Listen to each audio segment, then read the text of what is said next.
Unified Union School Board meeting. Today is Monday, October 27th, and we are at Underhill Central School. I'm going to run us through the agenda and see if we have any changes today. So we'll start with a roll call, then we have time for community comments. We have a principal report from principal here. Then we're going to run through our budget priorities for our support services, I guess is a good way to talk about that, kind of. We will practice policy governance. This is our first time with a run through, so we'll figure out how that works and if we need to do it differently. Minute approval, committee updates, and any other business. Does anybody have any changes, modifications to the agenda? All right, Pat, if you'll take us through a roll call, that would be great. Sure. Hi, everybody. Tara Arneson. Present. Hold on. Kevin Campbell. No Kevin. Okay. Heather Chadwick. Here. Allison Conant. Nope. Stephen Diglio. Here. Edie Groening. I'm here. James Granzo. Here. Susan Lillich. Here. Sandra Limoges. Here. Kyle Magida. Here. Ethan Maurer. Here. Stuart Morageau. Not here. Katie Nelson. Here. Lisa Pollock. Present. Heather Stoddard. Ellen's online. Yep. And Eli Wimet, student rep. Here. Right. Thanks, everybody. Here, sorry, I figured out my tech. And we have our second student rep here. Jeff, do you want to introduce yourself? Yeah, Sorry to put you on the spot. I'm Jack Connell, I'm a junior at MMU. I'm from Richmond. And happy birthday. Yeah. Thank you for your birthday.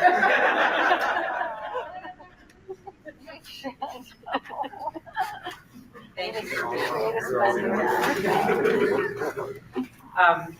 All right, so our next agenda item, you don't want to say anything else.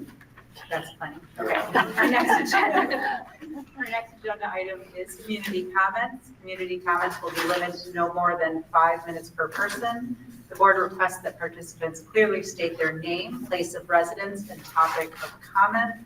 The school board will take no action on items raised during community comments, and dialogue exchanges will be for clarification unless immediate action is required. Anybody, I know I have folks in the room for community comments. Anybody want to go first?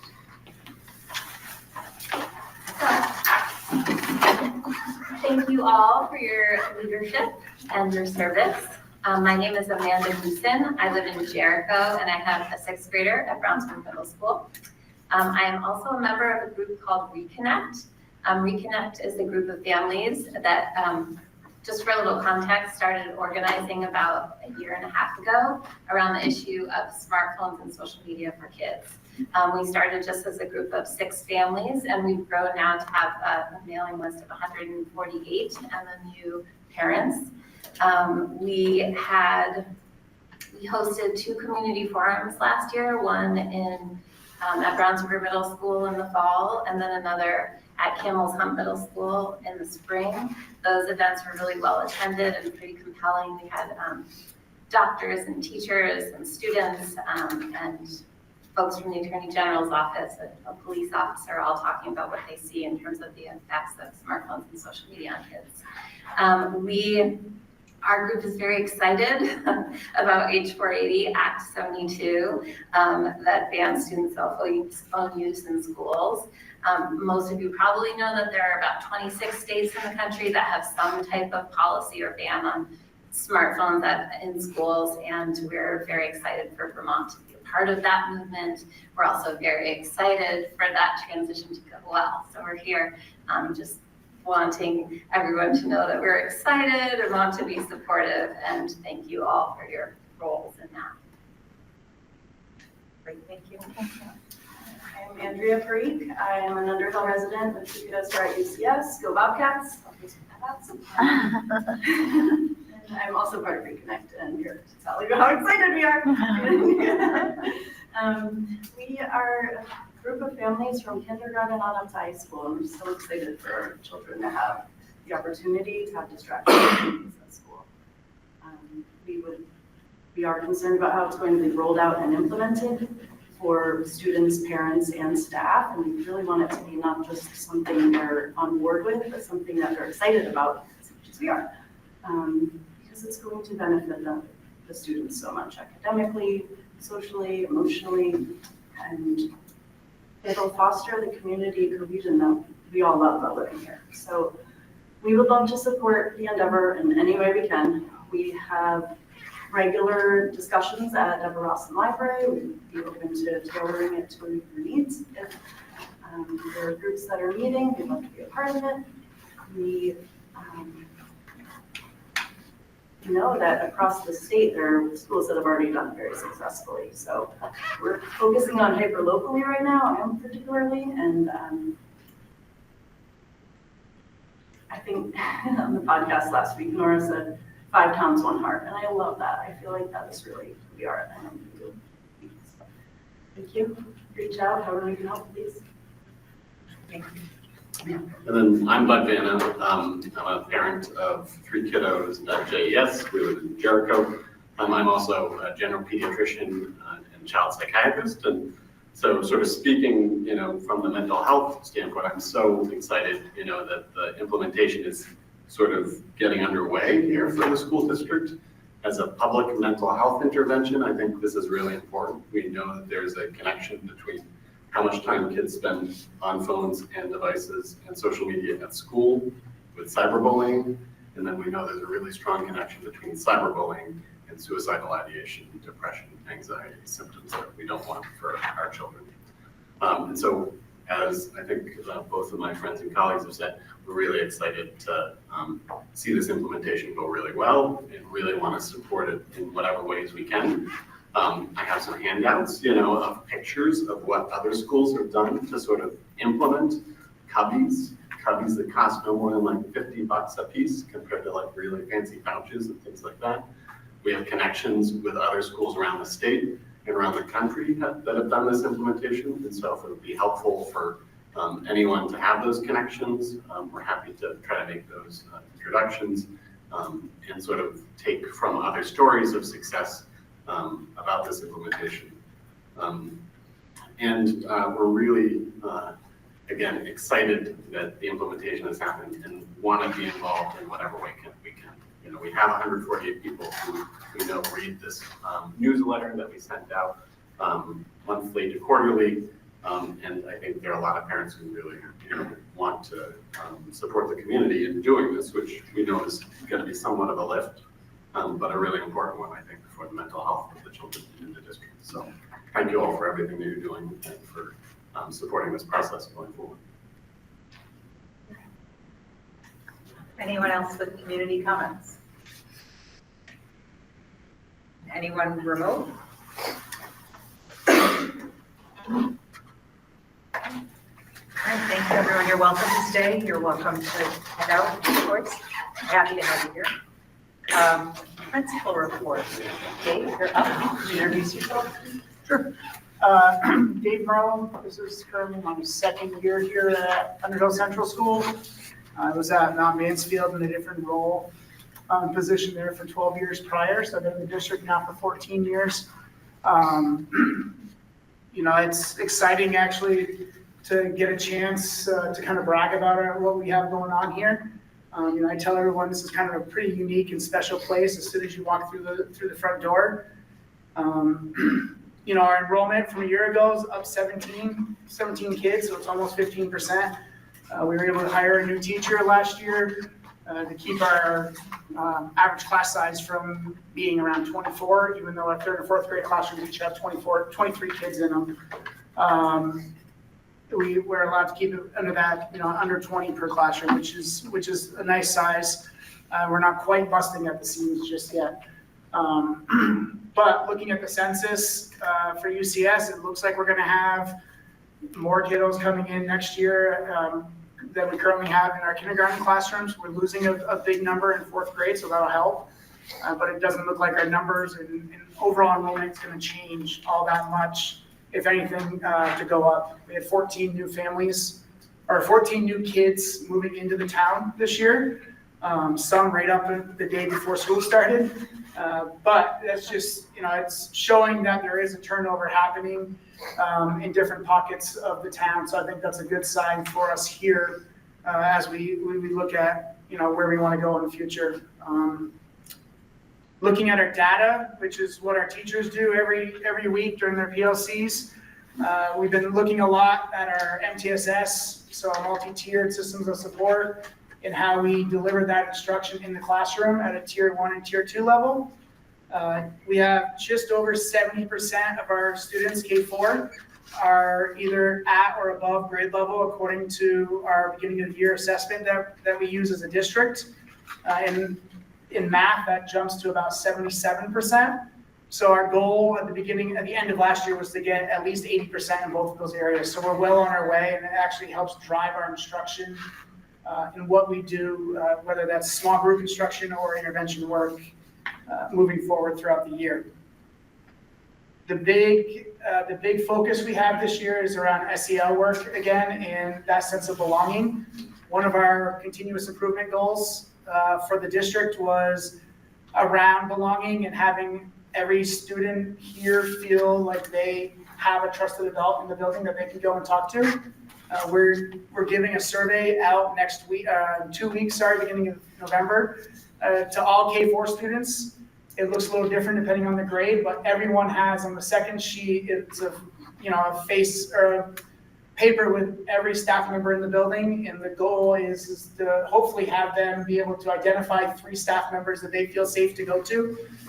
Hopefully one of them is not someone that they see on a daily basis in the sense of like their classroom teacher or an interventionist that maybe is teaching them math or whatnot. So the hope is that they can have, stretch out a little bit so everyone has that connection with someone. The other thing we started this year is we introduced SEL Fridays. So every Friday from 8 to 8:30 is blocked off. And the first Friday of the month is our all-school morning meeting where we have a new word or theme for each month. And it's based around character themes that our Guiding Coalition group came up with as well as our equity team together. And we've collaborated with our librarian to buy books for each month and add those themes in each grade cluster. So every first Friday is all-school morning meeting ran by a new class each month based off that theme and introducing that theme for the month. The second Friday are teacher pairings. So a non-classroom teacher gets paired with a classroom teacher. It goes into their room, and we provide them with a lesson around that theme for the month, and they do that during that time with the students. The third Friday is a buddy class, so each class is paired up with another class, and they do some sort of collaborative work between the two classrooms and 4 adults, because the teacher pairings last throughout the month around that same collective theme. So our first teacher pairing was the artwork in the hallway right out here on the brick walls, where we talked about acceptance and courage. And every student decorated a bobcat paw that reflected what made them special or unique, and that was up to their interpretation. It could be their favorite colors, it could be words, it could be pictures. It was whatever they wanted. Our 3rd and 4th grade friends cut them all out, and then we put them on the wall as you first enter the building. So that way, they can see that together we're all one, but individually they all have that sense of belonging. And then the last Friday, if there is a 4th Friday, which when we went through the calendar, there's not a ton throughout the school year, but if there is, it's saved for like an all-school event, whether that's a drop everything and read type event or an open recess K4. So we'll have some sort of all-school event that takes shape on a Friday. But the word throughout the month or throughout the school year is that sense of belonging and that sense of like community that we want to kind of build upon as last year's goal. And we still do a bunch of community events. Anyone is welcome. We did the zucchini relay, I think, for the 15th year running now.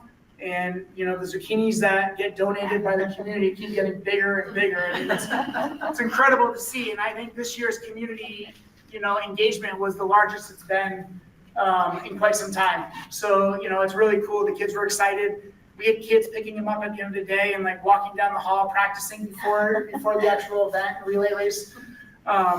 So we look forward to that. We got our turkey trot coming up in November. So different events throughout the school year that kind of bring everyone together as well. Anybody have questions for Dave? I noticed you have is it an unusually small number of kids on IEPs this year? It's like a low percentage. Well, not necessarily. We haven't, I think it's still early in the year. We did lose, we had a high number, we had 5 or 6 kids in a small building. 5 or 6 kids of one grade is a large number. Yeah. That moved on to middle school last year. And we only have 1 or 2 kindergartners who are on IEP right now. So, I expect that number to rise. As the year goes on, yeah. Yeah. And we've shifted our instruction around that as well. Lack of being able to find para support. At the beginning of the year, we lost 3 paras a week before school started. So we, instead of trying to hire all 3 paras, we took the route of hiring a special educator, another one in the building, and doing more push-in work in the hopes that they can kind of have that wrap around and start fading out services, especially to our 4th graders who may not need that para support for when they get prepared to go up to the middle school. Okay, thanks. We were hoping you were going to say MTSS is working and I think as long as we all follow the same structure, it should work. Yeah. And we're blessed here with, we have 8 classrooms and all 8 teachers, even the one we hired is coming in with 14 years experience. So we have a very experienced staff on board, and our 2 interventionists were classroom teachers themselves, and they don't know the word no. So they are willing to help in any aspect whatsoever. other questions? Yeah, go ahead, Steve. Can you guys hear me this week? We can hear you. It's a little choppy here. But that's not because of you. All right, we're gonna see. Sorry, just 1 second.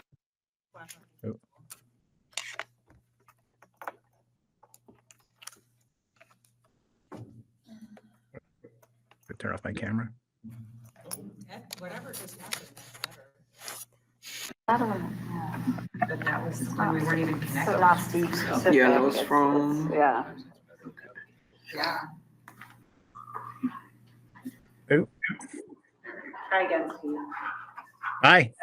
Can you hear me better now?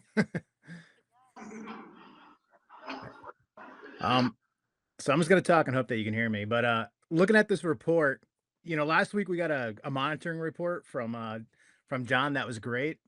I'm wondering when we go to these various schools, if it would be good to have some more data about how the academics trends are going. I believe he said we're looking to get to the 70% mark or 77% mark. It'd be good to kind of see that trend in these reports potentially for the literacy, math, things of that nature. So we asked for a standard format from all the principals so that we would be looking at similar information. So if we wanted to look at that kind of data on a school by school basis, we should talk about that as a board and understand what the pros and cons of that are. Okay. Versus versus once or twice a year when we have the same data district-wide, right? Like if we're getting a snapshot in different times of the year, we might not be looking at apples to apples. So we want to think about that. Okay. We can put that on a conversation. And for everybody, right, as you're looking at these principal reports, we modify them occasionally based on what's a priority, what's not. Like this one has year-on-year data on it based on the conversation we had earlier this year. So let's, as you're reading them, think through and say, how do we improve? What's better for everyone information-wise? Resist. Go ahead. You're not in my eyesight, so you're gonna have to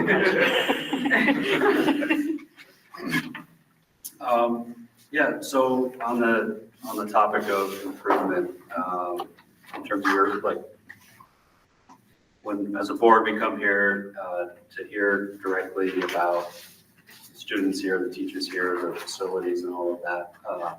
Your report included, here's everything that we're working on, here's what we're doing, but is there anything else that you want to share with the board that we may not know about, that we need to take action on? You know, what do you want us to leave with after being here tonight? Well, we finally have a paved parking lot. We haven't had that in forever, so that was really nice.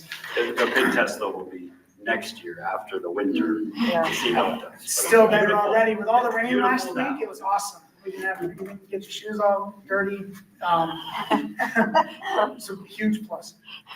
No, I think it's the biggest piece is, I think I talked about it last year too, and you guys were here last year in the spring, so it feels, I think, someone even said it on our tour. It's like you really just came here. But, that sense of community, I think is really huge. And I think you'll hear from all 5 elementary schools, if they feel like they belong, then they're going to perform better and because they feel safe. And I think as long as they feel safe, the academic performance is going to reflect in that. So that's the ultimate goal. I mean, our ultimate, we want high achieving standard scores and stuff, but we also want kids leaving here to go to Browns River and then eventually to the high school to be successful in providing them with those appropriate tools in the classroom the best we can at a K-4 level, while allowing them to feel safe and take risks that are appropriate and achieve. And I think as long as they're happy and they're leaving the building happy every day, then I think that's like at this level, at this age group, I think that's huge, and why we're putting so much importance on that belonging piece. Can I actually chime in too, Dave? 'Cause I think you have a challenge, a unique challenge, or not unique. You have a challenge that's common to all the principals that you referenced with regards to not being able to hire 3 paraprofessionals and swapping those FTE out or those position counts out for a classroom teacher. You made that sound very easy when you said that. But I think that is one of the most timely challenges we're facing in all our schools right now, is not being able to hire the people we've traditionally been able to hire to deliver our educational program. And so I wonder if maybe the board would like to hear Dave just talk a little bit about that process, because it's not perfect in any school, and I'm certain there's even some messiness to it that I don't know about. But I think that might be a unique perspective that you could hear from Dave as a principal. Yeah, when we made the decision, based off, really, we needed extra bodies. The only downfall that we've seen off this is, we now have 1 less body in the building than we've had before. So it's been other people stepping up, taking an extra duty that they may not have had for recess or lunch. But besides that, having 3 special educators on staff has allowed them to push in more to classrooms, work more in small group instruction, and help the teacher in the room as well, while providing the services that are needed. They still pull kids out and do one-on-one instruction, but I think, allowing the kids seeing the special educators in the classrooms more allows them to have that another person that they can go up and ask. And, they're all have special ed degrees. So they're very smart and intelligent and know what they're doing. The OG work that they're working on for intervention is like exceptional. I have a kiddo who's a special ed student, and I've seen him thrive, and he loves the small group in the classroom instruction because it's not so single out. He doesn't feel so single outed, and he feels more included in like with everybody else in the class. So my hope is moving forward that push-in becomes more of the norm, and then the one-on-one pull-out support is as needed. But I think you need buy-in from the classroom teacher and the special educators in order to make it work. And we just, we're kind of a unicorn here where they just kind of have that buy-in. we've also grouped them accordingly by classes to make it easier for those more pushing instruction. Sorry, I didn't give Dave a heads up. I was Kyle? More like from the perspective of the board, rotating like schools a lot. What's both good and bad unique about, what are some challenges unique to Underhill or unique to this school that you're facing? Because I know you meet with other principals and presumably there are not many, but I'm sure there are some. Yeah, I think it's just, again, it's like not enough, at times there's not enough resources. You know, we would love to offer like a STEM, or we'd love to offer some sort of enrichment type piece, but it's like, one, where do we have the space for that? How often could we offer it, and who would we then have to pay to come in and do that? You know, and the other piece is like working through the MTSS model, we're still being proactive in our response to behaviors and those systems of supports. And, you know, a lot of times it falls on me as the principal here because we don't have a behavioral person in the building. So that could suck up a lot of your time as well, compared to like the bigger schools who have that person that can help kind of alleviate some of that pressure. But in the same sense, every kid knows my name and I know every kid's name. So you get to know kids better that way too. Dave, I have a question about how things have worked out for students that are in after-school programming. If my memory is correct, YMCA left here last February, right? So then those students were going to be going to. We bust them, thanks to Aaron. We were able to bust them to RES last spring. And to so. be part of part 2. And you could just give an update on that and how the community is feeling with those changes. Yeah, I mean, part 2 is now at JES, and so we bus students over there. We have on average 20 kids a day going to JES for part 2, and they informed us today there might be more room opening up there, which is what they said. And kind of the selling point to us was that, you know, they'll find more staff to work if needed, and their hope is to have no one on their waiting list. So they're working on that. You know, there's been challenges around making sure that kids get on the right bus and we have all the kids present and stuff. But besides that, you know, we've been able to make it work. And it seems the opportunities they have there are more than what they have here. And that's what they told us, you know, back in the spring when we were looking to change groups for after school care, and they've kind of walked their walk in that sense. Great. Yeah. Thank you for sharing that. It also has opened up, as I think I said to John, more opportunities for other after-school programs within the town. Poker Hill Arts, Retribe, Synergy, that might be it. But, you know, it opens up them to having more of our students going there after school. Allows more of the community to be involved after school. Any other questions for Dave?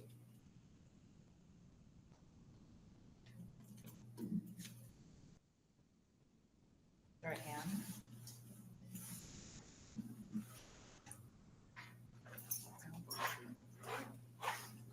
Okay, thank you. Thank you for hosting us. We appreciate it. We appreciate that tour. You are welcome to stay. I'm not sure it's a place. Yes. So, and thank you for the hat. Yes. John, you want to just take that stone out of the door and move? Yeah, thank you.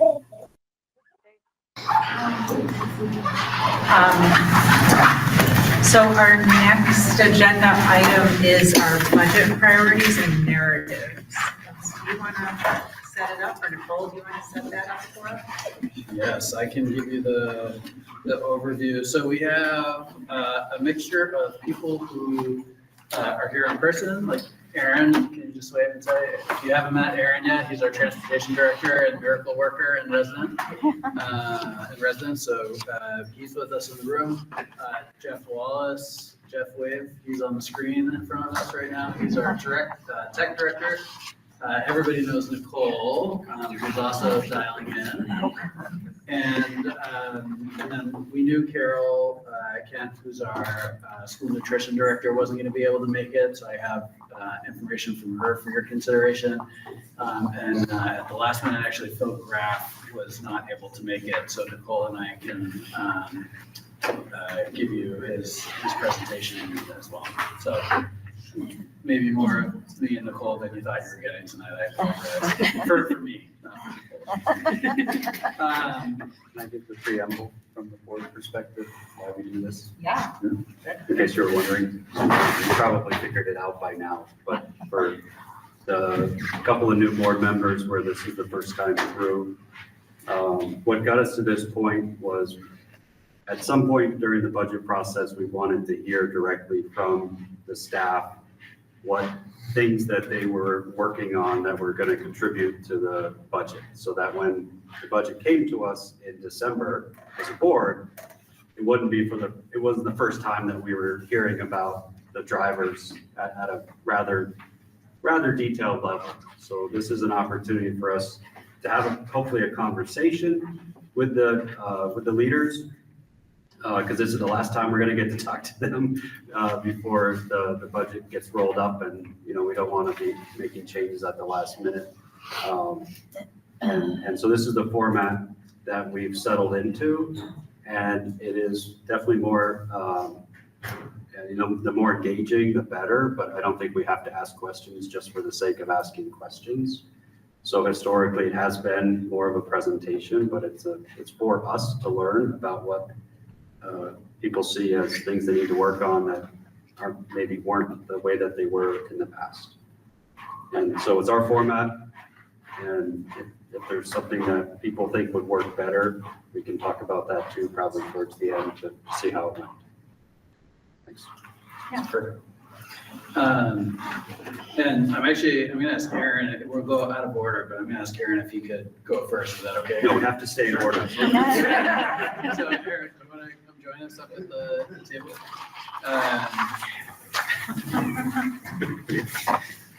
I didn't know you pegged as a troublemaker. Yeah. What? Especially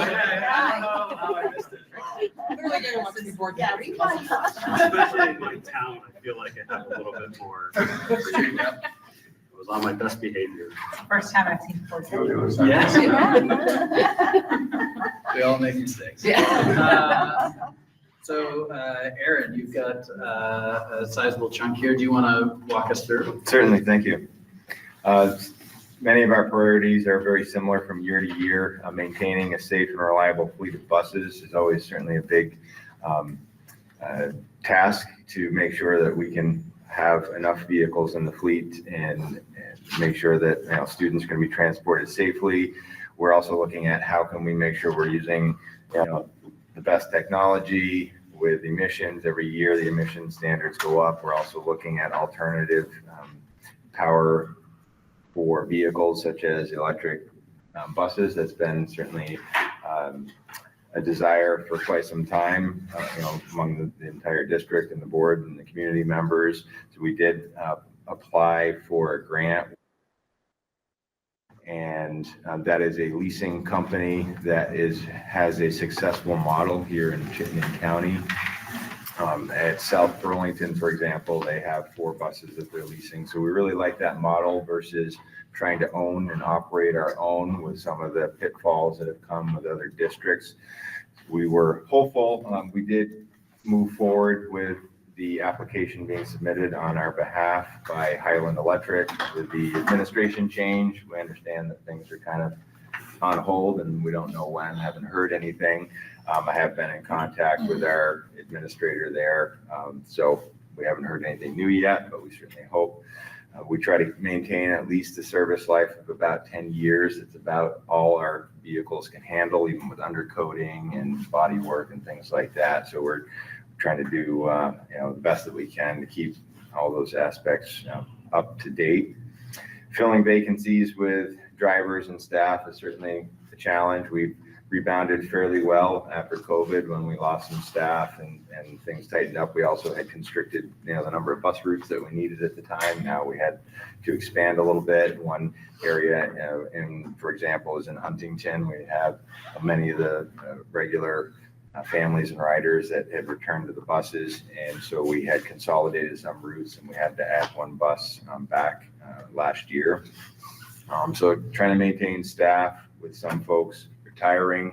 One area that has been helpful is that many of our drivers who retire like to stay on part-time. So that's been a help with trying to deal with meeting the demand, especially for athletic co-curriculars in the afternoon.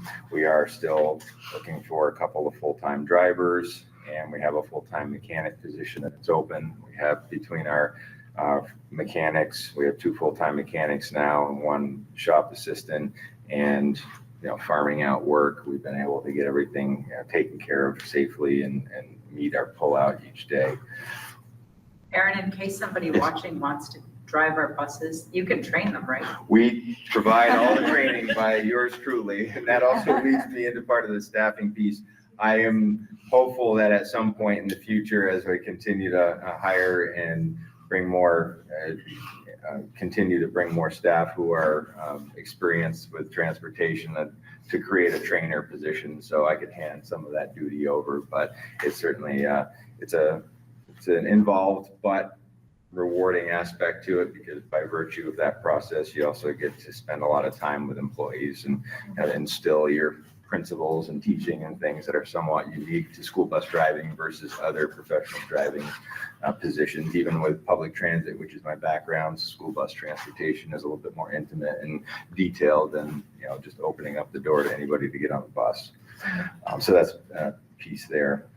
Will they also pay for the CDL? So we don't pay for the testing, but we pay for all the training. That's really the fee, the big part of it. The licensing fee itself is like $140 when you pay for the license. And we do support some of the endorsement components to that as well for folks to stay on that, plus the medical physicals that have to be completed and things like that. And then continuing operational efficiency, big part of that is some of the software that we've implemented. I'm still working on trying to get all of our routes fully built in the software program. It does help us right now with some efficiency, but again, being able to be fully staffed and spend more time in those areas is going to be a big part of it. There's no real additional funding needed for that. That's just continuing to work with the tools that we have and the data we have, with the system talking to Power School to continue maximizing the information that we have available to be more just on top of when changes happen. We can do, roll some of that out more automatically than manual, because there is currently a lot of manual labor involved with updating our drivers' routes and information that they use. And then as far as it's more facility related, I think this is an area that we've been working on for a while, but our underground storage tank is at the end of its useful life. And so we're looking at a more efficient above ground, smaller system. We've been doing, I guess, what we call micro drops for fuel for the last 5 or 6 years, where they come with anywhere from 1,500 to 3,500 gallons versus trying to deliver, a 10,000 gallon load at a time. And so that's worked out really well.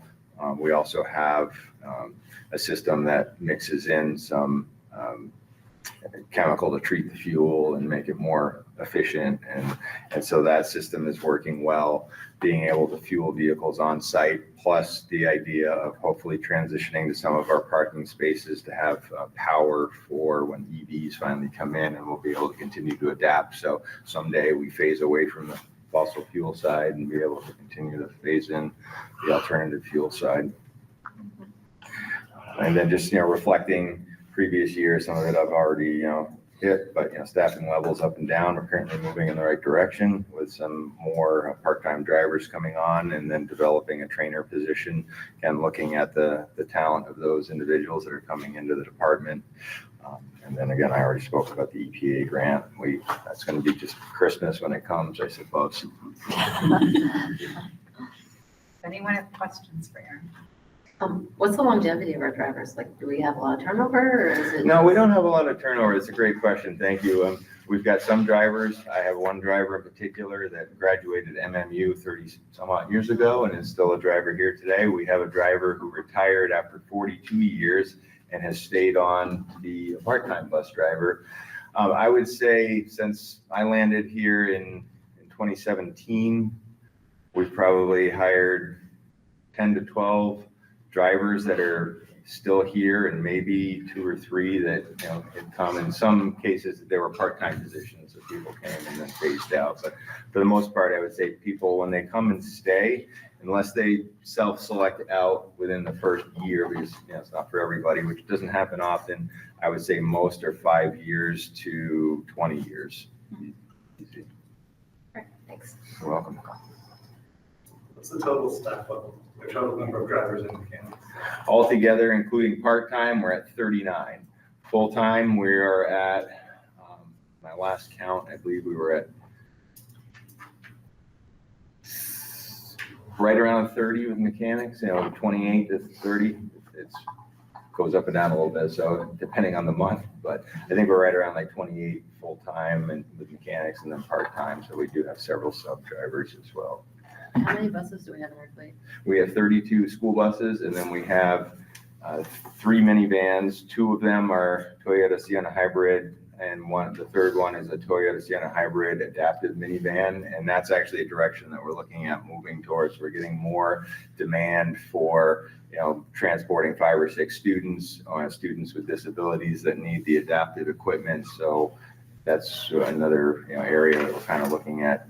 Do we buy another, when we trade out a bus, do we actually pick up a couple minivans or something instead, because we're just getting a big demand, especially for alternative programming in and around our district and around Chittenden County for the other alternative schools that our students do attend.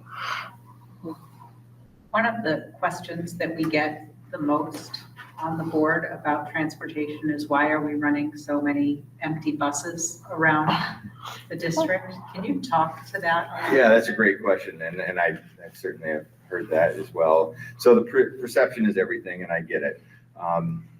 Buses, they're usually, a full bus is a full bus for maybe 25 to 30 minutes, so short duration. And that's what really school transportation, when I'm talking to potential drivers about the position, it's short, intense, short periods of intense focus addressing transportation. And so when you leave a school, you may have 45, 50 kids, in some cases 60. We have some that are pushing 68, 70. There's 72 passenger buses, so that, keep in mind that's 3 to a seat. And typically with a high school route, we don't want more than 2 to a seat, because that's, 2 full-size individuals. So that's 48, and then a mixture of elementary and middle school can be 60 plus.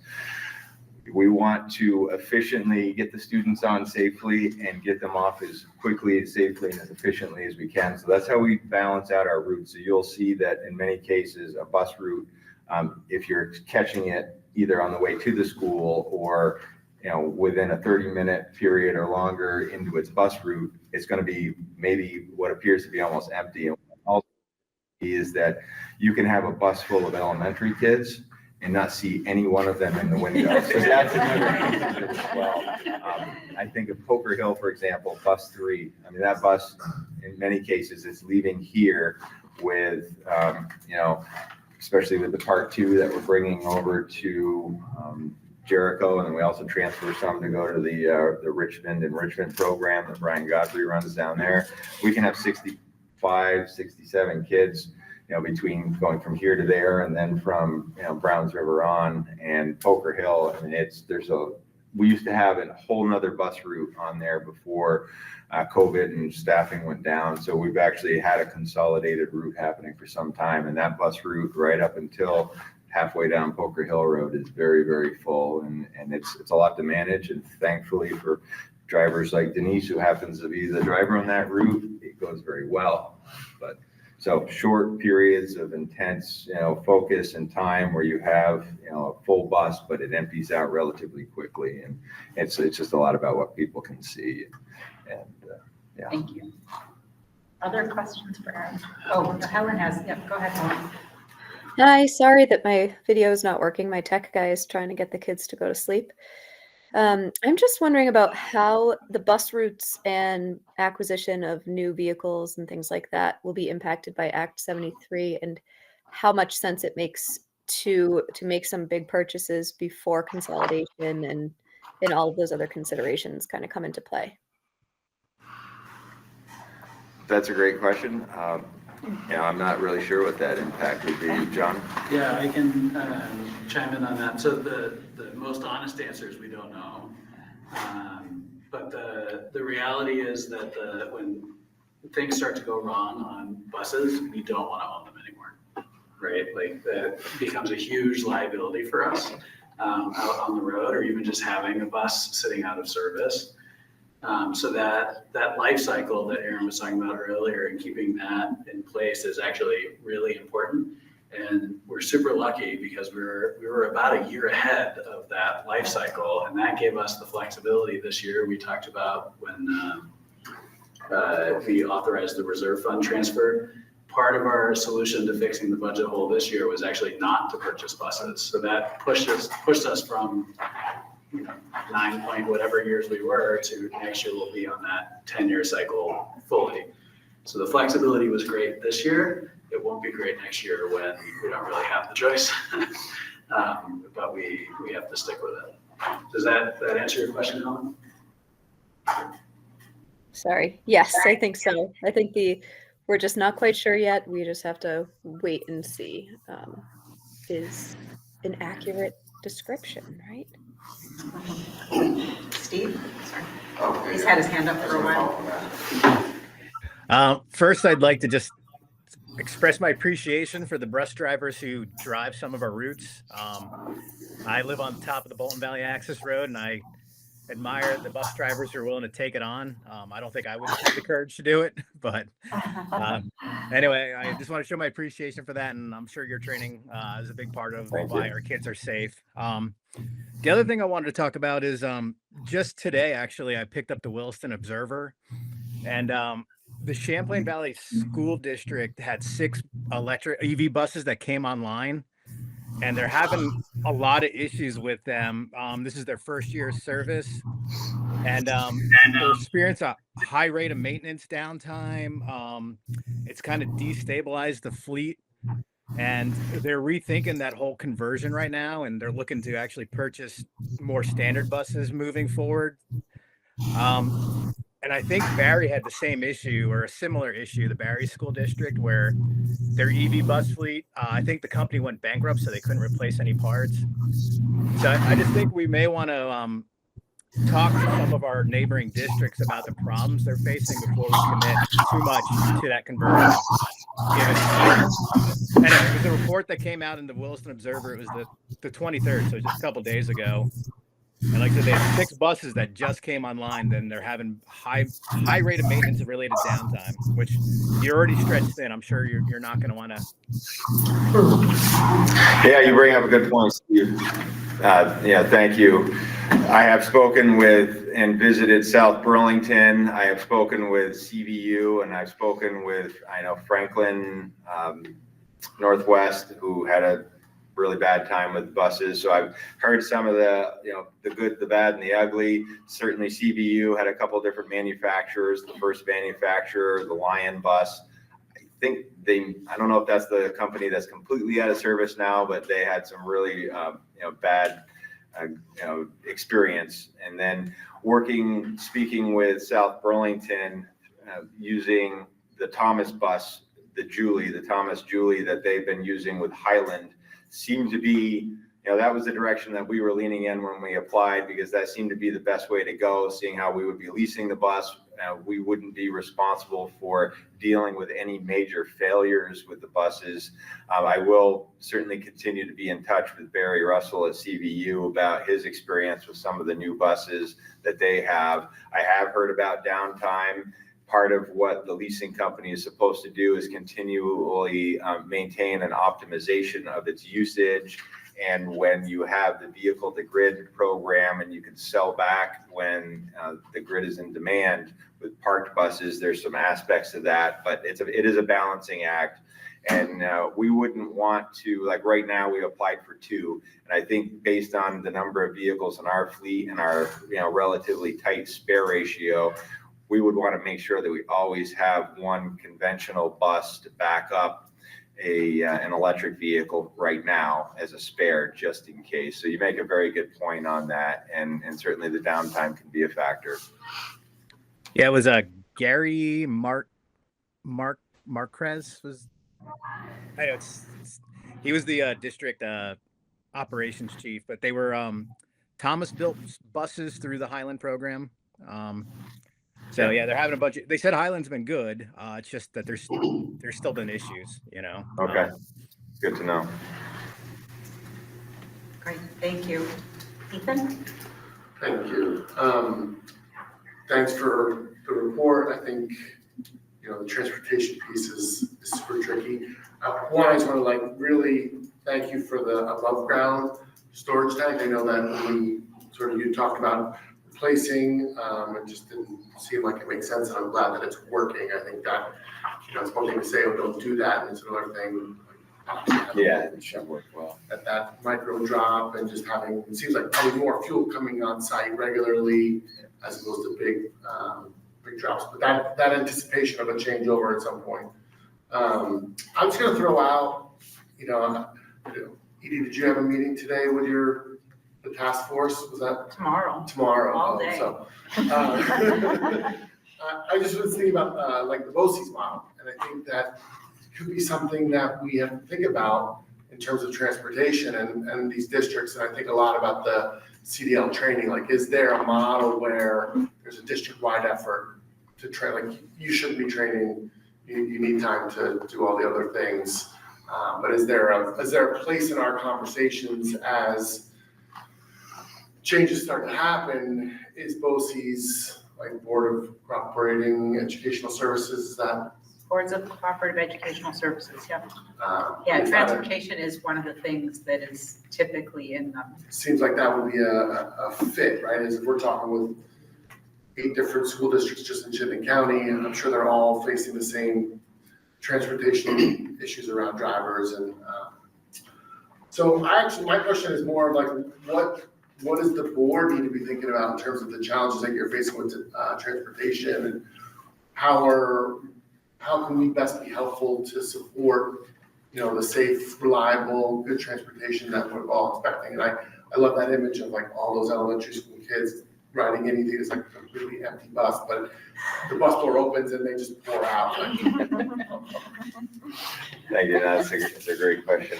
I think, certainly as a larger community in the state, finding creative ways to train and be able to equip staff, and looking at, there's a few things at the federal level that we have to deal with, which is under the Federal Motor Carrier Safety Administration. They have basically 2 types of trainers that they have now. They have an employer trainer, which is what I am, and then you have basically a for enterprise trainer, the training schools. And so if school districts were going to collaborate and say, hey, we want to create, we want to be able to send our drivers to a class, and I think it's probably sharing the cost by funding a school that can do it for cheap or cheaper than being able to A, do it in-house, or B, sent to kind of a one-off school where you're paying $4 or $5 grand per student or more, depending. So I think that would really be the piece, because myself, as long as the person is an employee of the district, even if they're part-time, very part-time, then I can do it. But otherwise, I can't on Saturday say I'm going to start training people for another school district, and that puts me in a different classification that I would have to register for, and then it gets into space requirements and all kinds of other stuff that you just don't have the flexibility for. So I think that would be the key. Is we're in the same boat. I talked to my counterparts at other school districts, and we refer candidates to each other based on where they are and what they're looking for. I have employees that also I share in other school districts, South Burlington and CVU. They're primarily drivers for those districts, but I have them in the wings. So on a day when when they don't have school, but we do, and we need help, they can help us out during the summer. Sometimes summer services, they can help out, but having that ability to be able to, work together and collaborate on a greater level, I think would be the key that's going to benefit all the school districts with trying to crank out professionals that you need. The only other thing I was maybe, who else is not here, but is there an opportunity for like community engagement to do some transportation surveying? I think it would be great to have some data from the community, but I think it would also, is there a way to get like ridership data just to disprove maybe some of those perceptions that are out there? Like, oh yeah, I see this bus all the time and it's empty. Well, yeah, it's 5 minutes before the run is over. Of course, it's going to be empty. All the kids have been dropped off. But is there a way to track how many students are getting on the bus? Yeah, absolutely. Actually, John and I talked about that earlier this school year. So we have clickers that we give to all of our drivers, and we have, at times we've taken counts just based on trying to figure out, what bus is really full. How are we going to make adjustments? So we'll have a driver take a sampling for a few days or a week. But we had talked about, and I had actually spoke to all of our staff at in-service training this year, that we were going to set up and start doing some samplings for, hopefully, ideally, we'd like to do it at least once a month and get like a week-long sampling where you just count all your boardings when they get on and see how many you have at each school. And, it's one more thing to give drivers, so it's one more thing I have to be very thoughtful to keep it as simple and efficient as possible. But yeah, then that is information that we will be collecting this year, and I will do my best to get something put together based on, just a sampling of Monday through Friday per route to help with that. And I'll just say, I love being able to drop my daughter off at Brewster Pierce in the morning and wait her as she goes on that, my 5-minute drive home as opposed to driving to the school. So Perfect. It's a huge benefit, and I think people need to sort of recognize that as well. So just one thing that I'll put out there with all of this improvement work, Aaron and his team are super dedicated to doing studies. We also have access to some of these tools that Aaron was talking about for like route management. But a major challenge that we face is really the draw on Aaron and Sergio or other supervisors' time. Just this week and last week, I think you and Sergio have been out driving 3 of the 6 days that we've been in session, in the morning and in the afternoon. And so when we have these staffing issues, it totally compromises our ability to do this kind of program improvement work. So it's this like chicken or the egg situation, right? How do we do some of this program improvement work to get more efficient when we're short staffed and all these different bus routes, and the people who have to do the improvement work are out driving buses. So it's not a negative on anyone. That's just one of those kind of uncomfortable realities that I think are important to surface sometimes. Is that more reality? Instead of riding the bus, we should just be like assigned to a bus route? Oh, wow. We'll just sit there and count. Part of the board. No, but it is. In public transit, that's how we did it. We had ride checkers that when we did a ride check, we had somebody assigned to every bus route, every single run from 5 a.m. till midnight or whatever it was. And that's how they did it in public transit. So, it's, again, we're not opposed to giving it our best effort to have drivers do it, but it's, So it needs to be a better way. It sounds like community service at the high school, but Oh, there you go. We've come across some creative, so with the monitors, we are using a non-traditional approach now with some staff and extra duty that is showing some promise. And so that could be something we explore for something like this in the future. But At least on the way home, is there data you can take from the schools? I know Jared has picked up patrol, some other the apps that we use to check kids out. Is that data that could be gleaned in other schools? I don't know what the landscape is like there. Yeah, so Pickup Patrol is using some of our bigger campuses, but the smaller schools, like where we are right now, they're kind of pen and pencil list. Kevin?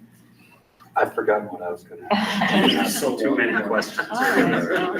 But I just am thinking, about this staffing, challenge that we've had for what feels like years, and may just be perception, but I feel like it's been a systemic problem. And I don't see us solving it anytime soon. I don't think consolidation solves it. I don't see how that gets it any. How are we gonna get the right number of bus drivers?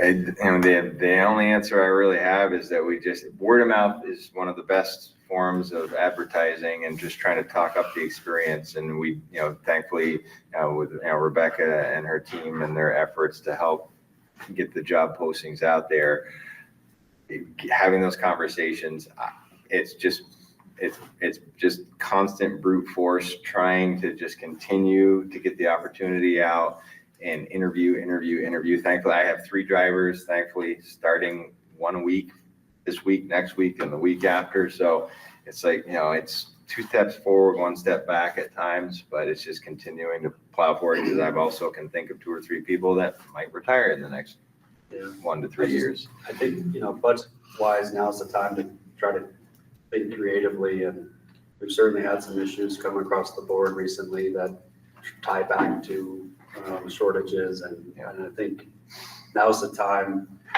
if budget is going to help, this is when we should be talking about it. I think just trying to stay at the leading edge of the market, what the market will bear. I mean, it's a big one. I've lost drivers to places like South Burlington that are throwing obscene amount of money. And again, I try to talk to these folks and say, consider the benefits package here. I really believe in the value that our district has placed on an excellent benefits package that thinks about caring for the entire family and does a very, very good job. And that's a big selling point, plus trying to create hopefully a relatively welcoming and fun working environment. And, yeah, that's a big one, is just, trying to make sure we stay ahead of the leading edge of the market as best as we can. But I still think we do a very good job with that. Okay, thank you. Brandon, I want to say thank you for that, making sure that we have a welcoming environment. I recently was doing some reading by Jennifer Wallace about belonging, and I think that ties a lot back into some of our standards that we've been talking about at all the schools, and I think that really extends to our staff as well.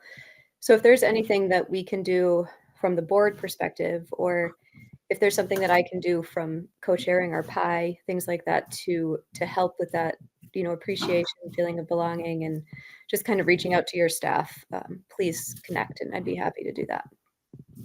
Thank you, Helen. Yeah, and to that point, I hired a teacher. Actually, it was my daughter's 3rd grade teacher from Burlington from many years ago.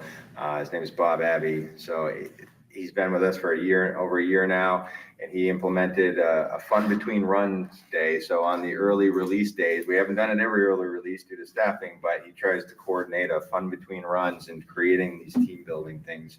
So that's things like that to try to help build the camaraderie. The wellness program is great. We weren't able to continue to support a staff person in our wellness role, but that's a big part of what I try to, encourage among our team, especially because of the health component. I'm a big runner. I like to exercise. I like to encourage healthy eating, healthy habits, and all that good stuff.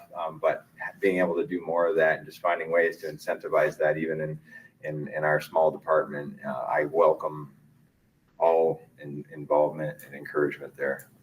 I think also I don't know if all of the schools do, but the parent groups, when they do staff appreciation, usually have bags for the bus drivers. And they do include us. Yes, yeah. Thank you. Yes, I don't want to ignore that. We get a lot of support, so thank you. That's a very great point. And then at the high school, anything that's there's staff drawings for anything, we're always part of that. So we do really feel like we are part of what makes MMUUSD what it is, and we appreciate that. How often do you reevaluate your routes? Like, I'm thinking every year I have to submit data about my kids if they're riding the bus. I don't know if you get that in time, because you have a very complex spreadsheet that I've spent a lot of time. I would say each route is like a living document. I mean, each route is really, it's alive and breathing, and it changes, and we can have bus routes that change significantly from the beginning of one year to the end of the next. And when we have significant needs, we will make adjustments. So being able to serve, like Dave was saying earlier, the part 2 piece, that required immediate action. We had to make it work one way or another. So the routes do kind of change. They're constantly under evaluation, but there are times where we haven't paid enough attention to a route for whatever reason. It's either because things are going really well and it doesn't need any attention, or we find that, okay, we could be doing something a little bit more efficiently. By engaging our drivers, we rely heavily on driver engagement for that. Well, this is me also wondering, right, like, I know, John, what did you say? We had 42 new students this year? Dave was That saying sounds there about was right, like 16 just here, right? Like, I'm thinking, where in the district are like roads losing students and where are they gaining students? And I'm just, like I said, you have a very complex sheet. It's on average, I hear what you're saying. Yeah, we have some neighborhoods that for 4 or 5 years will see a lot of students, and then a handful graduate, and then houses sell, and then you start to see it moving around. So I've been here 8 years now, and so I've already seen things start to shift around, and so it's just really just wherever the pockets are is where we have to, we'll start serving neighborhoods that we only stopped at the junction of. Sure. So those are changes that happen semi-regularly, even throughout the course of a school year. Well, your work is impressive. Thank you. Appreciate that. I was gonna say, I'm guessing Erin has an early morning tomorrow, so maybe one last question. What are the general parameters for setting up bus routes? And I know that I can't remember the policy, but like the number of students on a route, max distance, what are the overarching parameters you try to? Yeah, so we have, when I came into the district in 2017, the walkout policy, and again, I say policy, it used to be in writing somewhere. I can't say it's in writing anywhere now, but typically elementary and middle school, we could ask them to come, or at least elementary, we could ask them to meet the bus up to a half mile away. And in middles and high school, we could ask them to meet up to a mile away. We try not to ask that, but there are some cases where, road logistics and things, we have families that will meet us. And then the other piece is, typically if you live further out, you're gonna ride longer. If you live closer, but not in every case. Depending on where the pockets are and where the roads, just the traffic flow and some of the intersections that we deal with. If you live on Old Pump Road across from JES, you might still have to take a drive through Sunnyview before you get there, things like that because of some of those dynamics. But we, anytime, I've always said, if we can do it and we can do it safely and we're not gonna, inordinately increase ride time for students, we always look at balancing that out, and that's where we're continually trying to make efficiencies. And Huntington is a great example. There's a lot of ground to cover, and some neighborhoods, we'll have a handful of students for a while, and then it changes, and so we try to adapt. Does that answer? Okay.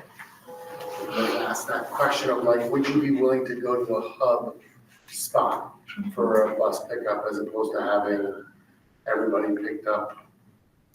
Absolutely. We have some mini hubs, like the Huntington Green, for example, is one mini hub. Brewster Pierce is a mini hub. So we have, those are examples where we will ask families to either meet either in the morning or afternoon to do that. And I think that's something that we should be doing is communicating to, I want that idea of what can we do to support you is asking those questions. Is there support for something like that? Would that be something that would be helpful, that kind of information? Yeah, I think families kind of figure it out, once they put their child in the car, in many cases, unless it's really going to be very convenient or shave a lot of time off their commute, they're just going to keep driving them straight to school. So you're right, there's that balance of what makes sense and what works for you. It's really individual to the families, but on the more rural locations, being able to meet, we offer that to give parents an option to shorten their students' ride time to at the end of Nashville Road. Not a great spot, but we pull 300 feet down from the intersection, and we have buses, and we perform transfers there. Transfers is just one of those unfortunate but necessary evils that try to keep students' ride time down, because it's almost like a public transit style system where you're trying to feed one route, one corridor, and if you have students crossing the district, there's that piece of it too. A transfer ticket. No transfer. Erin, thank you Thank so you much. so We much. really Thank you. appreciate this. Very welcome. Okay, it's a pleasure. All right, well, from one miracle worker to another, Jeff, that's your cue. So Jeff's our Director of Technology, and his part of the list actually is right up at the top of that document. Mr. Wallace? Hello, yes. Thank you. Can everyone hear me okay? Yes. Yes, okay, great. So yeah, I'm the Director of Technology and Network Engineering, and I'm going to walk you through the technology priorities. I'm getting a lot of feedback now. Sorry, we just had a little bit of readjustment happening in the room. Squeaky shoes.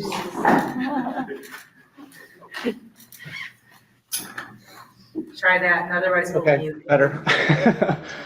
So the first priority is really to maintain kind of reliable information systems and our operations, and really focusing on student safety. And these are our critical systems like our door access controls, our alarm systems, our phone systems, emergency notifications, student information systems, and other infrastructure pieces.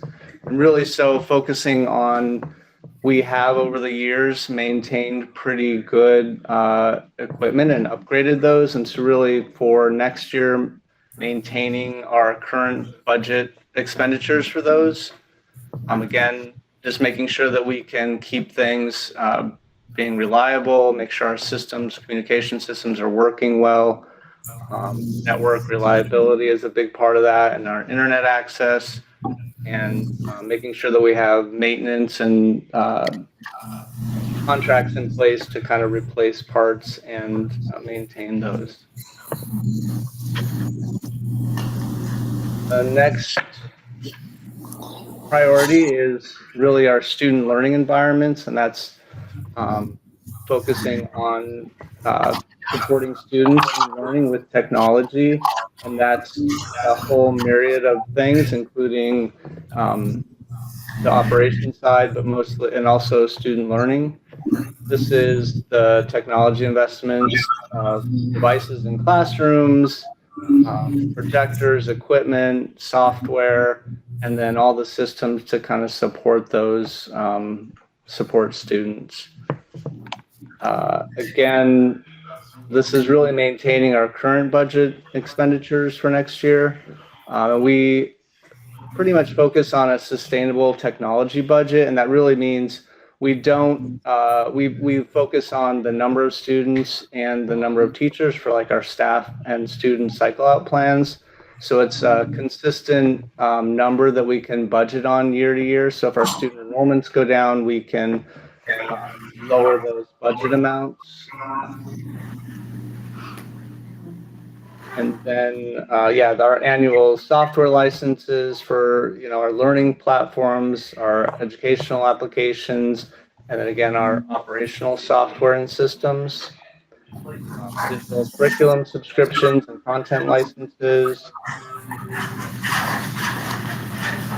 I know if you want to. Lisa's got it right here. Okay, perfect. Let's see. Student, staff, and device repairs, making sure that we can repair things. We do like a 3-year warranty on different staff and student devices, but then making sure that when those warranties run out, we have the parts and the equipment and the techs to be able to repair those devices. And then all the accessories, cases, charging, the classroom infrastructure, again, the projectors, wireless access points, speaker systems, things like that. So these are for teachers presenting to students or presenting information. Internet access, content filtering, and then our tech support staff. I would say want to focus a little bit about this to our tech support staff. We have a team of 11, including myself, and we have 6 tech support specialists. They really deal with the day-to-day repairing equipment, working with staff and students to kind of make sure things are working, going into classrooms and setting up projectors and things like that. But one of the things that we do that's pretty unique is we have our techs also have extra kind of jobs. And so we don't have, a lot of districts will have like 3 network engineers or systems managers. And so their job is really focused on maintaining, systems and things like that. We assign those out to our techs. So each tech can be responsible for their day-to-day operations in the buildings, replacing equipment and helping teachers and staff and all of that, but they're also responsible for different systems. Like we have one tech that's responsible for our lunch system, so making sure that all our point of sale are working across the district and making sure that that information in that is managed so that it's all working right. So we kind of separate out all of those operational systems to our techs as well. Over the years, we've kind of taken on a lot more technology. It started out with just computers, and then now it's phone systems and paging systems and cameras and door access control. So it's grown quite a bit, but our techs have been able to absorb all of those extra jobs, I would say. So we are, and I would say the only reason we're really able to kind of maintain our systems with a low number of staff is really we're very consistent across the district. So we buy all of the same, hardware across the districts. Our software systems, we have a lot of procedures in place so that we're not supporting different systems in different buildings and all of that. It's also an equity issue as well to make sure that our students in one second grade class across the district has access to the same tools and the same support. We're also able, because of that, to have our techs, walk into any building and be able to support any classroom and any teacher because everything's consistently across the district. So, and then we have our digital learning leaders, which those are teaching positions. We have 2 of those, K-8, and then there's one at the high school as well. And those really are teacher positions that focus on professional development for our teachers and do a lot of co-teaching, really looking at how we can integrate technology into the curriculum. They work with our curriculum committees and our coaching staff to make that happen, and then do a lot of professional development for rollouts of new systems. And let's see, and then we have 2 data. We have 1 data manager who, Wendy Garapi, awesome, does a really good job of all of the data stuff. We have a lot of data requirements for state reporting and a lot of systems to maintain with accounts and all of that. So a lot of compliance work that she does, and then we have a data analyst at the high school that pretty much focuses on the high school schedules and working with providing them the data they need, mostly power school work there. So that's pretty much our team. Yeah, I think that's the student learning piece. Assessment and data analytics, those are just platforms that we use. And I'll talk maybe a little bit more about that at the end. And then any contingency funds to really support all of that. We try to keep things, we don't have a huge contingency fund. So I think that, is something that could be addressed, but I don't think it has been an issue in the past. I think usually because we maintain proper working equipment across the district, we don't have any real big unexpected things. We don't have any major outages or things like that. Everything, again, is kind of on a sustainable budget path. So all of our infrastructure, and we use a lot of E-rate funds to kind of help pay for those, like our wireless access points and switches and all of that. So, and then the last priority for technology is really around protecting our infrastructure and staff and student data. So this is really like the cybersecurity work that we've been focusing on the last couple of years. Schools are kind of quickly becoming targets for that. And so we've focused on just making sure that we're doing everything that we can to protect our systems. Again, I think at this time we have that budgeted for our systems. Over the last 2 years, we've used E-rate to kind of buy some major purchases for firewall equipment, Zero Trust, which is kind of a way of saying only people who need access to certain areas can get that access. So really looking at all of that, firewalls, endpoint detection, and all of those systems, and making sure that we're maintaining those. A lot of those are required for our cyber security insurance. And so every year we go through a process to kind of evaluate all of our cybersecurity and make sure that we're doing everything that's needed to protect ourselves. And that's through a third-party audit that they do. We also do weekly penetration testing and things like that to just make sure that our systems are protected and safe. And then, obviously our backup systems, recovery, being able to recover data that's lost, identity access, there's multi-factors, making sure that, we're having 2 ways of authenticating that a person is who they say they are, to get logged into our systems. So there's a lot of that kind of back-end stuff that's, we need to make sure that we have up and running. And then ongoing PD. One of the things that we've done over the last several years is really do a phishing training campaign with staff. So every staff member gets phishing emails, 2 emails a month that basically are simulated phishing, and then they can report those, and then it kind of lets them know if they reported it, yay, you found one of the district's things, and if they didn't, if they clicked on it, then it lets them know that as well. And so I would say over the last year, we've seen that drop from about an 18% click rate of clicking on those emails to like a 2%. So I'd say, that is really the number one way that these systems get kind of compromised. And so having that reduction is another big piece of that. And then I guess, so updates on and reflections on the previous year's investments. Again, the cybersecurity, talked about that.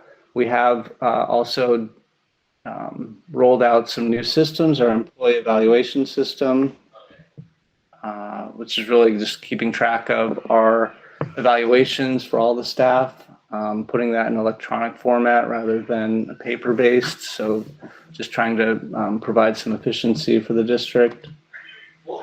Our employee professional learning systems, we've recently switched over to a new professional learning that's really rolling out our annual required training for staff and keeping track of that, and professional development requests, relicensure credits, and things like that. So those are more operational things. And then our assessment data, this is a new system that we've rolled out. Our last one kind of went out of business, and we knew that it was coming. And so we've, over the last couple of years, have had a planning committee putting that together of what we were going to roll out. So this is our first year of rolling out kind of that system. And it's really it does really where our teachers can put in the data that you guys, the board members have been asking for, of the local assessments, and pulling together the state assessments and the STAR data and all the other data points, and really giving us a way, or teachers and district staff, a way to look at that data and to make sense of it, and really use it in their groups, and then use that to keep track of also like the MTSS interventions, and monitor students' progress and growth, and then keep track of our student plans, and as well as our behavior data. So being able to look at those trends, I think is huge for a principal and for teachers themselves to really look at that, be able to access that data. So our last system was pretty good at collecting the data, but it was very hard for teachers to have access and to see that data there was a lot of manual, okay, I need this data, and then the data manager would have to pull it. So hopefully these systems will be able to give the data directly to the teachers. And I would say already, I think the monitoring report, John was pretty successful in being able to just go into one of the new systems and pull a bunch of those data points right from the system without having, a lot of manipulation done. So I think those are our current investments. I think those will continue for next year, really making sure that we're providing professional development. This year, we're focusing on getting the data, having teachers enter that data and use the systems. And then really next year will be a big focus on accessing and analyzing that data. So, and that's a lot of work is done for that part is really with our digital learning leaders and doing a lot of teacher professional development around that. I think that's all I had. I'm open to questions now. We appreciate that. Questions for Jen? Go ahead, Katie. Hi, Jeff. Thanks so much for all of this information. And this may be something that I missed looking at, but I just have a question about our website and who on the team, like where the responsibility of that falls, and if there's just plans or space within budgeting for how our website can be improved. I think that we have so much valuable information on our website, and a lot of the feedback that I get from the community and find myself is there's just a ton of digging that has to happen because we have the way everything is on there is so layered.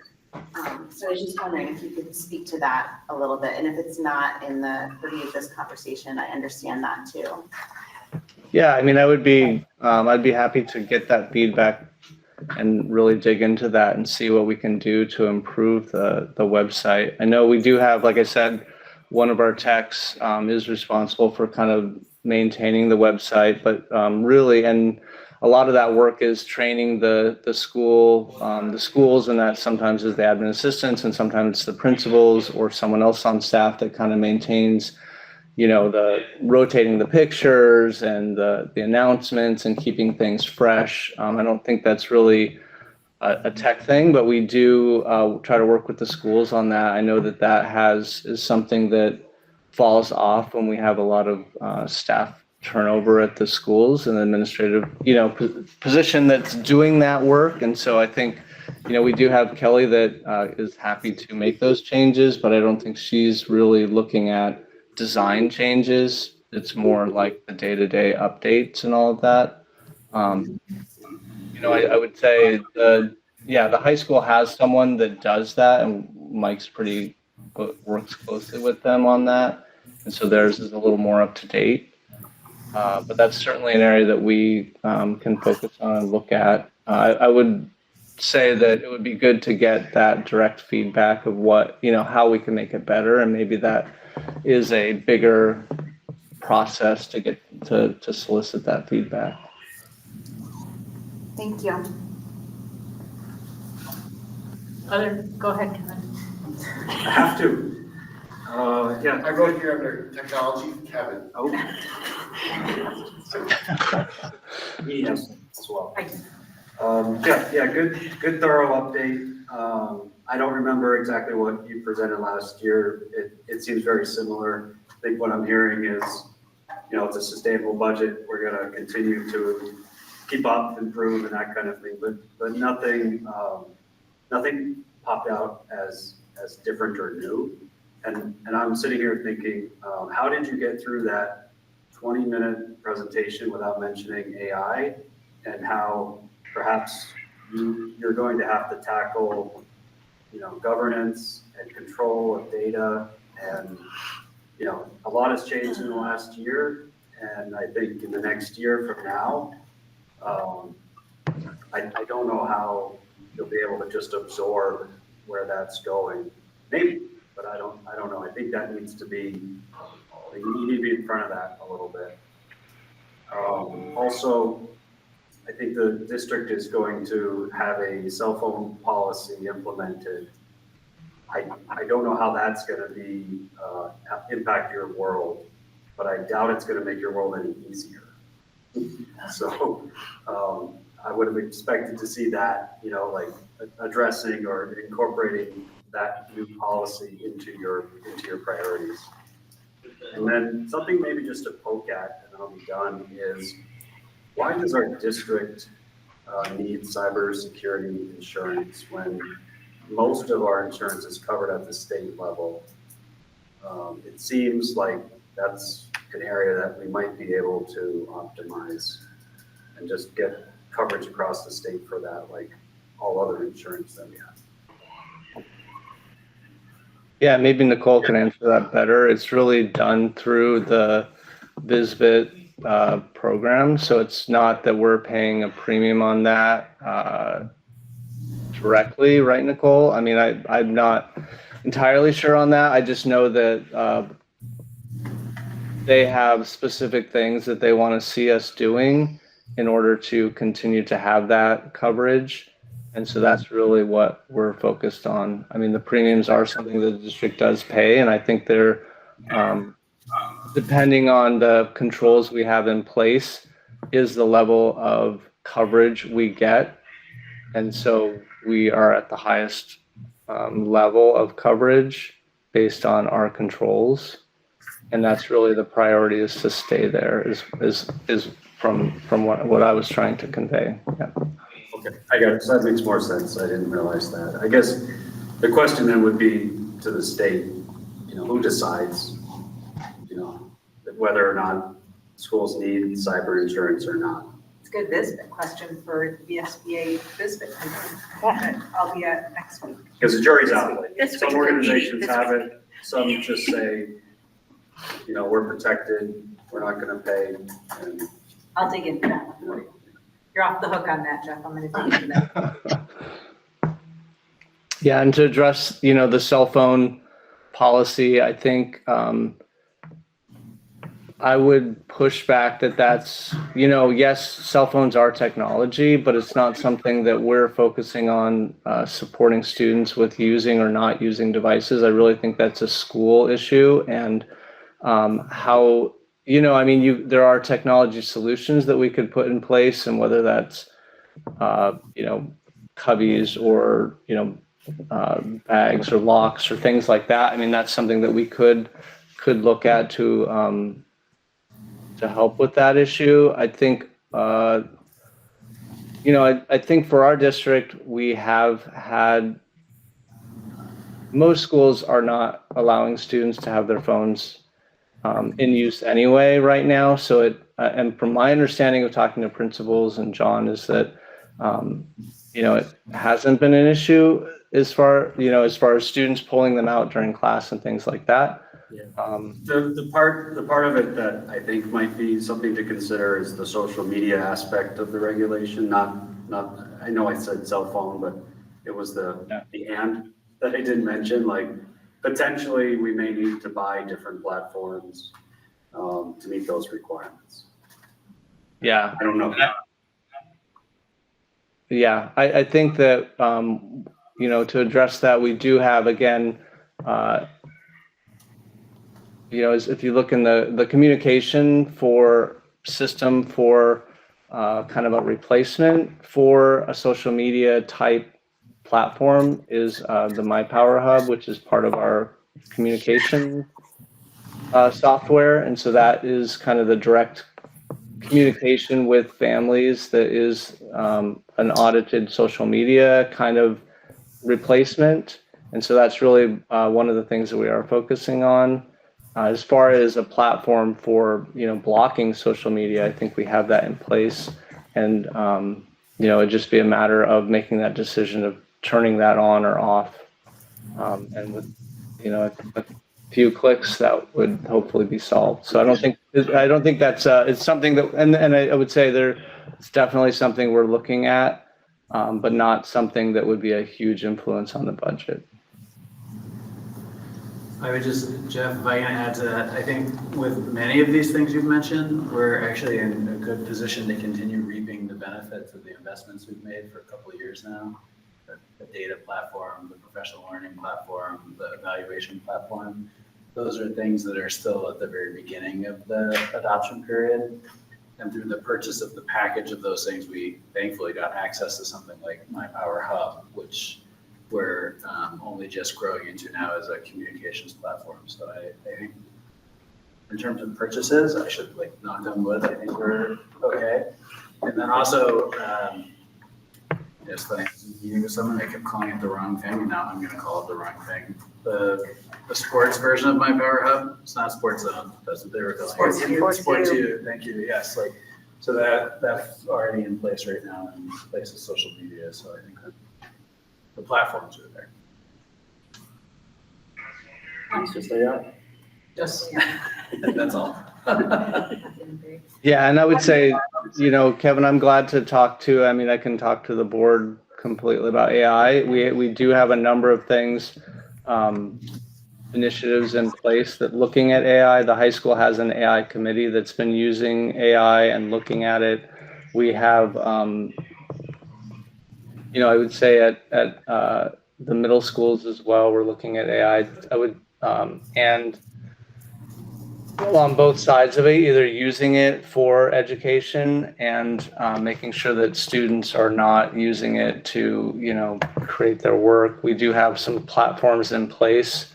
One of the things, to look at student work that they're submitting and making sure that they're not using AI. So those systems are in place as well. That's an investment we made a few years ago, I think, at the high school level, and have continued to fund that. I know that one of our middle school teachers actually presented, I think it was last week, at a conference for literacy on using AI in schools. So we do have teachers that are kind of leaders in this area, and are doing things around the, using it for the benefit of students too. So I would say that as far as AI in the district, is definitely something that is happening in both ways, and education of teachers. I would say it's at this point not an influence really for the budget for next year, but that obviously could change, I think, down the road. Sure. Yeah, just one more thought on that. But that's good to know, Jeff. Thank you. Also, think about your operations, finance, food service, transportation. All those other areas can benefit from AI, potentially over time save costs. But it might be on the backs of tools that you have to buy. Yeah. Right. So. Could also be the cost of putting data. We don't want to be out there, right? But that's not a conversation for today. No. It doesn't have to go out there. Doesn't have. No, it's not like, oh, I don't want to release my data, so I don't want to use AI. You can have closed system models, which help you understand your student performance and where you might. Sorry. My time is up. Yeah, I would say too, that kind of threw me off there, but I forgot what I was going to say. Sorry. You get a pass, Jeff. Yeah, there's a philosophical debate and what's possible debate I think that we could have, and we could do some board learning about this also at some point. I just want to put out there, we had three people talking about reducing technology and what that looks like, and I think that's it's a community value, and I don't know if it's the majority of the community value or if it's a minority community value, but it is a community value, and I just want to make sure that we're paying attention to that in the district at the same time as we're optimizing how we support our staff and our student learning in a way that is appropriate in this day and age. So I think it gets more complicated, and what I really wanted to say is I love this part of the presentation because these are the unseen costs that we have in our budget and you get to see them. So I think that's an important thing. I think because of time, we're going to move on to the next. We have 2 more to do in 5 minutes, and we're going to be over time a little, and that's okay. Can I ask one question? Yes. Just and this is not because I am a believer of BOCES models, but I just want to keep asking that question of like, to me, this actually feels like something that wouldn't be well shared. Because of the intimacy of the direct service that we're providing for students. But I don't know, I guess that'd just be a question. Is technology a place where some of these services can be combined with other districts to make it more, is there more efficiency to be gained? I'm not seeing it like I would see other things, but 100%. There is. Yeah, and if you have a bigger group buying together, you get discounts. And I mean, there are lots of just things that way. So learning for So it's maybe separating out the daily support of students and staff in school versus the broader picture of purchasing power and internet circuits, help desk support, directors. Yeah, and I would say Vermont's pretty small, and we do a lot of alignment with tech right now. You know, we do have VitalLearn, which is a kind of a professional development, group for schools. And one of the things that they have started to do over the last probably 4 years is really do consolidation pricing for some of these bigger software companies. And so we do purchase directly from them a number of our software, and that is to give us, that buying power across the state. So I would say there's some of that that's happening now. We also, all of our, computers and things like that are purchased off like state contracts and things like that. So there is a lot of that that's happening kind of, behind the scenes. But yeah, there's certainly some potential for saving money across the across the state if we shared services for some of these bigger purchases. Yeah. Thank you so much, Jeff. We really appreciate you presenting to us today. And again, you're welcome to stay, but you don't have to. Thank you. Thanks.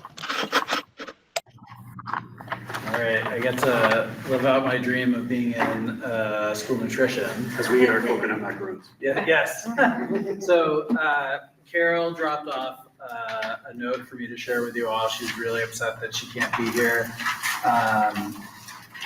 I can. Let's make sure it gets to Pat so it can be part of the minutes from the meeting. Perfect, yes, I will send that to you, Pat.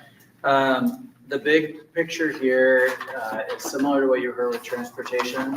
So we've struggled with staffing in different ways, and it's not the same that we're necessarily down compared to our historical numbers. It's that our food service is up so dramatically. So the introduction of universal meals in Vermont has changed the entire paradigm around food service for us. And even year over year, our numbers continue to go up. The kids enjoy our food, which is a wonderful thing to be able to say. If you haven't listened to the podcast episode we did on school lunch, I encourage you to do it. There's lots of student comments layered in there about not just how much they love the food, but how much they love the people who work in the kitchens, which was really heartwarming to hear. And so the challenge that we have, and what you'll find here, is that in places across the district, we have these clusters of either non-optimal or non-functional or almost non-functional equipment. Is anybody here like a food service background person? Carol said if people saw these pictures, they would be like, cool. So she did send along some pictures, and it's not that it's not clean, it's that like we have ovens from the 1950s in some of our buildings that we really struggle to keep operational and actually can't find parts for anymore, right? So we have Jericho Elementary School. If anybody here went through there, or anyone had parents that went through there, the stove that cooked the food for all of you is still making food for students at Jericho Elementary School. Just Because they don't make appliances like that anymore, and I wish they Yeah, we did. have water just on the road. And so the hard part with that oven is that actually huge chunks of it are not operational anymore, and we can't get the pieces to fix it. We would actually have to have them custom fabricated, which costs more than buying a whole new stove. So Carol has worked with Phil and has a really creative approach to addressing some of these issues this year that minimizes the purchase of new equipment and actually swaps equipment from some buildings across the district to places where it can be better used. So that is high-level overview. Happy to take any questions. Or Nicole, how did I do? Did I Oh, money's worth on that one. did I miss anything? Oh, we can't hear you, Nicole. Well, Nicole figures out her volume. Carol actually tried to make a video to share, and in the end, we had some tech issues, which is too bad because I thought it was pretty funny. Oh. And if anybody is watching and wants to see the pictures, we will have them in minutes after the meeting. Erin was asking about the podcast, which I think is. Oh, which episode of the podcast? I'll take a look and I'll see which one it is and share that. All right, Nicole, how'd I do? Oh, we still can't hear you, so I must have done great. Yeah. She says, good luck with the facility. Yes, exactly. You're on your own. Thanks, Carol, for this because it's really helpful. It's concise and clear. Yeah, I think one thing that's also interesting, I don't know what it is that you just, with your mannerism, Susan, it made me think of the conversation I had with Carol. The increase in scratch cooking is actually, it's like a huge boon to us. The kids know about it and they say the food is better. We do food tasting menus all the time and we consistently get higher marks on the scratch cooked food.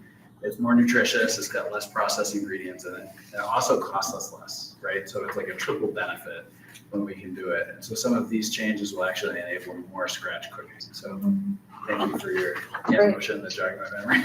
So the podcast is called a Mount Mansfield Minute. It's easy to find on Spotify, and it's episode number 3 from September 3rd. That is a conversation to feed your soul with MMUUSD Director of School Nutrition. And we've actually had a request for a follow-up episode showcasing the campuses we didn't get to, so you have to watch your inboxes for that. Nicole, you want to try again?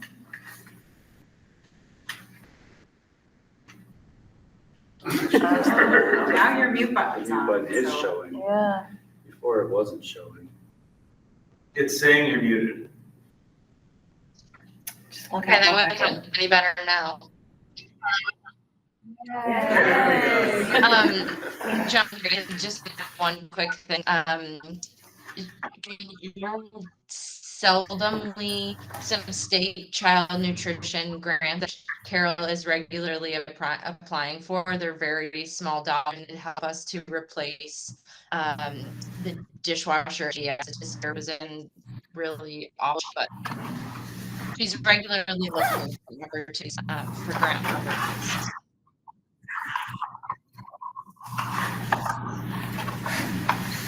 Yeah, I think the school nutrition program has been super successful with different state and federal grant programs, and that's really all thanks to Carol and the business office. Questions? Comments from our students? Well, I will say. All I have to do is ask. We're here for you. The improvement in the scratch cooking at MMU has been very great, and I feel like our menu's been more diverse. Additionally, we have incredible kitchen staff, and they've been providing a lot more vegetarian options. This is definitely the biggest difference I've seen since freshman year, because being vegetarian, it was always oh, I'll get a sandwich from the incredible panini bar, but that can get repetitive. So I would say this year, every single day, there has been an option for us. Us being the collective of vegetarians. Does that hold true for vegan and gluten-free? There are a lot of gluten-free options at the sandwich bar. I can't say the same for the main hot lunch option. And then I would say the majority of the vegetarian options are vegan as well. Great. Somebody had a hand up? I have a question. I saw that Hope is for farm to school coordinator. And I was just curious about if anyone had historical knowledge of when the last time we had a position like that. Because I know that it's common among so many other districts. It is common, so here's the interesting fact. Nicole, go ahead. Happy to hand that back. To my knowledge, the district has not had a position like this. I think when Carol was a part of the district and Brewster Pierce, she really spearheaded a lot of the farm to school initiative. And that fell away when she left the district. For those on the board who don't know, MMUUSD was awarded the Farm School Institute this summer at Shannon Farms. We were one of only 6 businesses, one of only 2 districts who received a spot, and it came with a $5,000 grant award, and that really did, it was encouraging, exciting, and really did foster a big move with the Farm School Initiative. And so yes, we applying for it currently, which we would utilize for Farm School Coordinator. Also, there's a survey, I believe, that recently went out, tried to put together a farm to school committee. So spread the word in communities if there's anyone who's interested in participating in that. But to answer your original question, we haven't had a position like this before. We have not. Right. We have not. Okay, thank you, Nicole. And I'm also happy to share, I think our school nutrition program is a huge engine of cost savings for us when you look at us compared to other districts of a similar size, regardless of whether or not they're handling it in-house or contracting it out. And I think that is a reflection of some of the committee work we've been able to do instead of having dedicated coordinators for certain pieces, and for people like Carol who've just been so passionate and stepped up to do that work. Awesome. All right, thank you both for covering that. I have a quick question. Yeah. Do we have a idea on what it would cost to get all our kitchens up to snuff? You mean with all new? Or whatever, this one needs a steam kettle, this one needs this one needs that. If it were all to be up to par, yeah, if everything was fixed, what would it cost? So the items on this list are what we're working through to get pricing for now. I don't currently have comprehensive pricing for it, but. Or if we knew that. Not off the top of my head. The challenge that we run with this is we'll get estimates now that inform budget development, but then by the time we're actually able to action it, pricing changes too. So it's kind of like a constant game. But look for that in the budget when we look at it in December. Right. All right, facilities. All right, so facilities are another comparative advantage area for us. I think we have old buildings that are in really incredible shape because we've stayed on a pretty consistent maintenance schedule over time.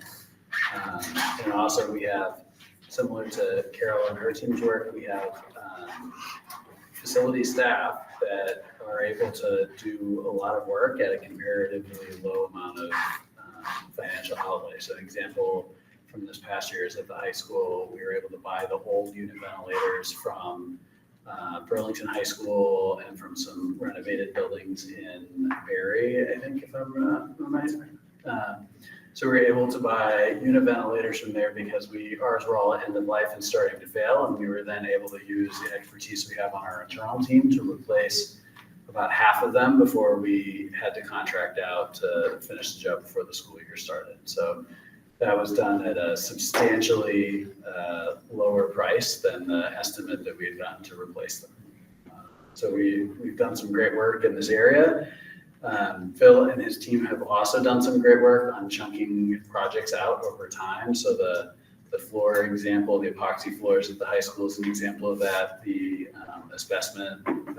asbestos abatement at JES is an example of that. And so they develop these plans and work with contractors to just chip away at these bigger projects that could turn into huge dollar amounts if we didn't do that. We do have a couple that are surfacing now for next year that are super high priority for us. So the elevator at Brown Middle School continues to deteriorate, and when it's not functional, that means we have kiddos that don't have access to the whole second floor, including the library, which is a problem. We're working on some different approaches to that. We also have some kind of air quality and HVAC issues that are popping up across the district. Some of it you knew were coming, others are a little bit of a surprise, but there's no single one big outlay represented here in the list, at least as of now. Phil did include some information on things that have happened over the past couple of years. So the new heating system at Smiley is off to a great start, which is great. And then we've got just kind of the review of things. Actually, you can see some of them are just a continuation of projects that are up in the top part of the grid, like the floors at the high school, asbestos. And then you heard Dave talk about the parking lot outside. Does Phil's team maintain all of our athletic fields? So we have an internal across the team that district? maintains all the athletic fields. We do contract out for some specific pieces of that, but they're very passionate about the fields. I have a whole community that will maintain our middle school fields because they're under-maintained. Well, half of the fields. That's fair. We got benches. So it's interesting because a lot of the fields that are not at the high school are used by community groups. And those community groups maintain them. And so it's not our staff that maintains those. But when it's our programs, we should be maintaining them and use them. And so that's an important piece to just be paying attention to, right? Which groups are using them, and if we're not maintaining them as a district, then we should elevate that for sure. Yeah, and I just don't think that's really well known that outside of the high school, community members are getting in and doing that maintenance, I guess, in the off season.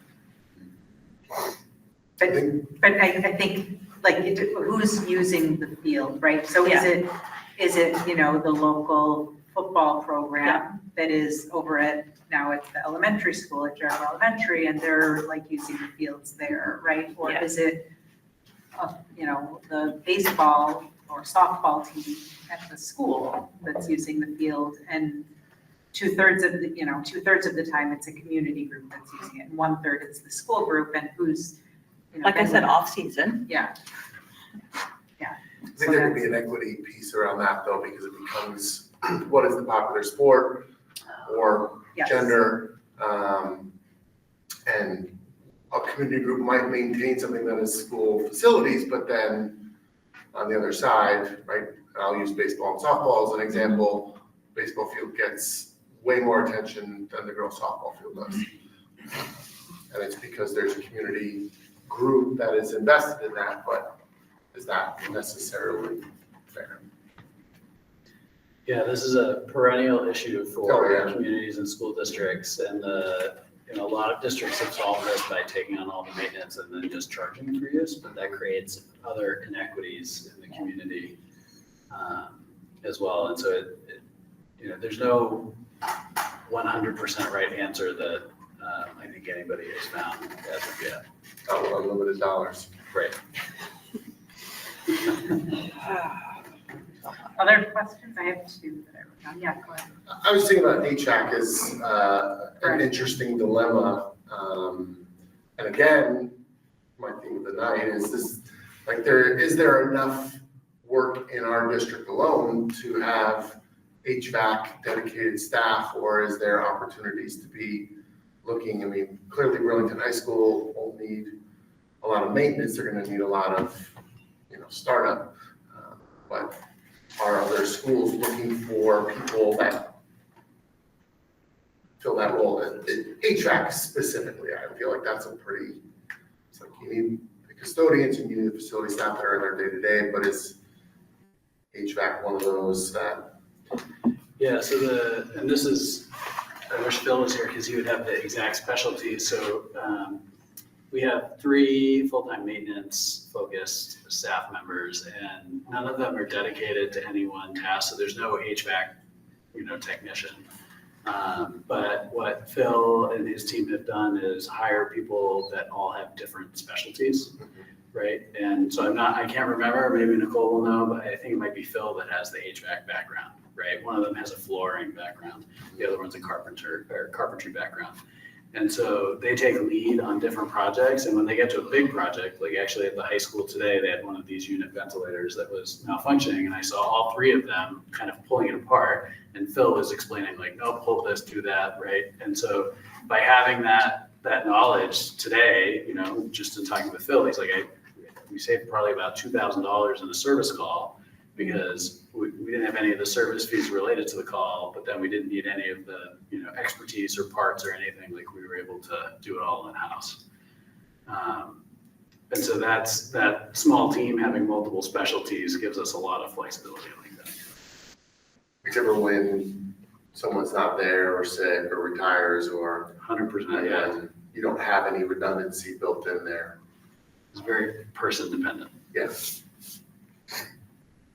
I didn't see anything in here on PCBs. Yes, so our sets. Oh, wow. Was it last year? Oh, no. So the 2 things that aren't in here that come up all the time are lead in the water and PCB. So we do the annual test or the every 3-year testing schedule that the state has for lead in the water. We did have a couple of buildings that test positive this year.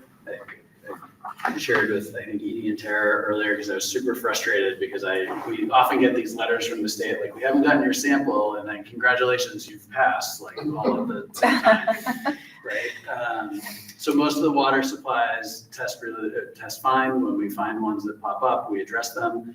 There's this internal skepticism in the facilities team around the accuracy of the tests because our tests come back negative for all the water, and the ones that come back positive, we have multiple cycles of testing saying that they're negative. So, but we do the remediation work regardless, and all the follow-up testing. So the lead water one is really easy. The PCB one, which is why I answered the lead water one first, is more nuanced. So we've completed the testing routine throughout the district, and we don't have any remediation work that's required. So we're in actually really good shape, comparatively speaking.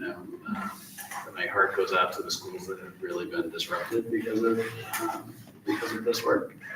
And I will also just add in, asbestos is something that always raises lots of ire in schools, and we actually have a shockingly low exposure to it as a district. Really, JES is the only place that requires abatement. We have a state-approved abatement plan, and so long as nothing is disturbed, there's no actual danger. It's just all preventative, the work we're doing. My only other question is, as we pave parking lots, how does that impact our stormwater requirements? And does it mean that we have more costs when we do it? Well, you may have noticed that the whole lot isn't paved. And so that is intentional. So Phil is being very careful not to add a stormwater drainage project to any of our schools with any of the paving work. So that would mean both Smiley and Brewster Pierce have capacity to get the high volume areas of their lot paved without pushing us over the envelope. But you know, that's a, Yeah, I just want to make sure that like when we're talking about upgrades or when we have community members say, why did you only, or, you know, all of those things, I think it's important for us to understand a lot of the decision-making that goes into our upgrades. That's what I was. so I don't know if everyone knows the nuance of that conversation. When you hit a certain threshold for non-permeable surfaces, you're required by the state to do stormwater mitigation work. So that's like the work that happened at the high school this year, happened at Camel's Hump. It was supposed to happen at Browns River, but they hit the water table too shallow. And so that that's work that's being delayed right now. But the good news is with those projects, we got in through a partnership with the state and we're only on the hook for 10% of the costs. Yeah. Future projects, we might not be as fortunate with funding, which is why it's important to stay under that threshold for each of our properties. All right, how are we doing? We good? So one thing on facilities. Yes, yes. I feel like this might be the last year potentially we get to do facility projects without knowing the future. Like maybe this time next year we'll know, and that might influence or control even. You know, not knowing how everything's going to add up, but you know, if there were one-time facility improvements that we could put on the table, I feel like this is the year to do it. But everybody has their like 1, 2, 3 priority list. But I think we should probably see that. This is a very traditional, from our perspective, right? Keep the lights on, do what we can to survive another year. But what would a little bit more look like? What would we do? I'd personally like to see that. Yeah. Is that on the facilities spreadsheet? Is that something that? So we do have a comprehensive facilities workup that was done, that was it last year or the year before? I think John presented it to you all as a group maybe. Yeah, it had the color ratings for the schools. So the good news is there's no kind of like urgent high priority issue that's there. There are some ones, like I could tell you right away for the high school, there's some roof work that's coming, right? So that would be something if we had one-time funds that we would totally get in front of. But I think you were thinking of more aspirational projects. Well, like obviously if the roof needs repair, it's going to get done in the future. But you know, something that the community would benefit from, something that the students would benefit from that might not get done otherwise. Yeah. The outdoor pavilion, or you know, swimming pool, or yep. So I mean, those are just like outdoor things, but something, right? I don't know. That's just me thinking. Aspiration. Right, so maybe for the finance committee, hold that thought, or maybe, yeah. I hear it, yeah. It's said, like, let's not go down that rabbit hole right now. All right, and he wrote it down, so you're in good shape. I did. I can see it. So I think we can move on to a practice module or rehearsal for policy governance to talk about a little bit of practice with this. We're going to run a little long tonight, but I think we can do it. Hope y'all are going to stay with me here. You want to take us through it? Yeah, so we said that we wanted to do this as a group. I went through the board members' playbook and pulled out so actually, hold on, if I back up. As a reminder, we had a policy governance training last year during the transition period between superintendents. So John and I were both there. The feedback from the group was that it didn't really go as well. Didn't meet our needs. Yeah. And so the request was for us to do something more informal as a group and have conversations around dilemmas that we're likely to face, or in the vein of dilemmas we're likely to face. So this is a great book full of potential dilemmas and advice on how to handle them. For this first one, I included the copies exactly as they are in the book. I didn't do any editing, and then I would love feedback if anybody has it, because I could easily contextualize future examples to something that doesn't feel so like third party-ish, if that's what we would do. And when you read CEO, cross it out in your mind and it should say superintendent. And if you can do that, then we'll keep using these, and if it's too distracting, then we will obviously change that. And so the dilemma gets presented up at the front, so who makes unpopular choices? The school board is aware the superintendent is about to reduce the number of kindergarten hours that will be offered. It knows some parents will be unhappy with this decision, what should the board do? And then the format for all of these dilemmas is the same. Considering what the board has already said in relevant policies, according to the policies, has this been delegated to the superintendent? Does the scenario suggest that the superintendent is in compliance with a reasonable interpretation, and so on and so forth? So for future ones of these, we're hoping to do this every other meeting. For future, I'm gonna ask everyone to fill it out in advance on your own. So come in with your write-up on which policies, but we haven't talked about this as a group. So let's go through this one together, or talk about kind of the decision-making pieces, and then maybe a little bit abbreviated so that we're.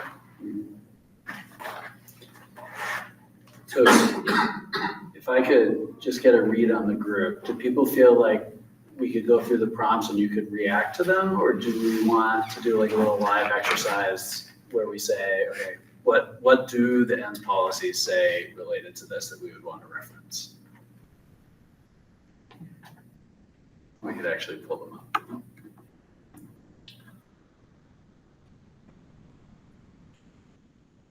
I mean, I think it's, the piece about the policies is that there are all the sub-policies around it. So unpacking each one of those is really what I thought about when I started looking at this.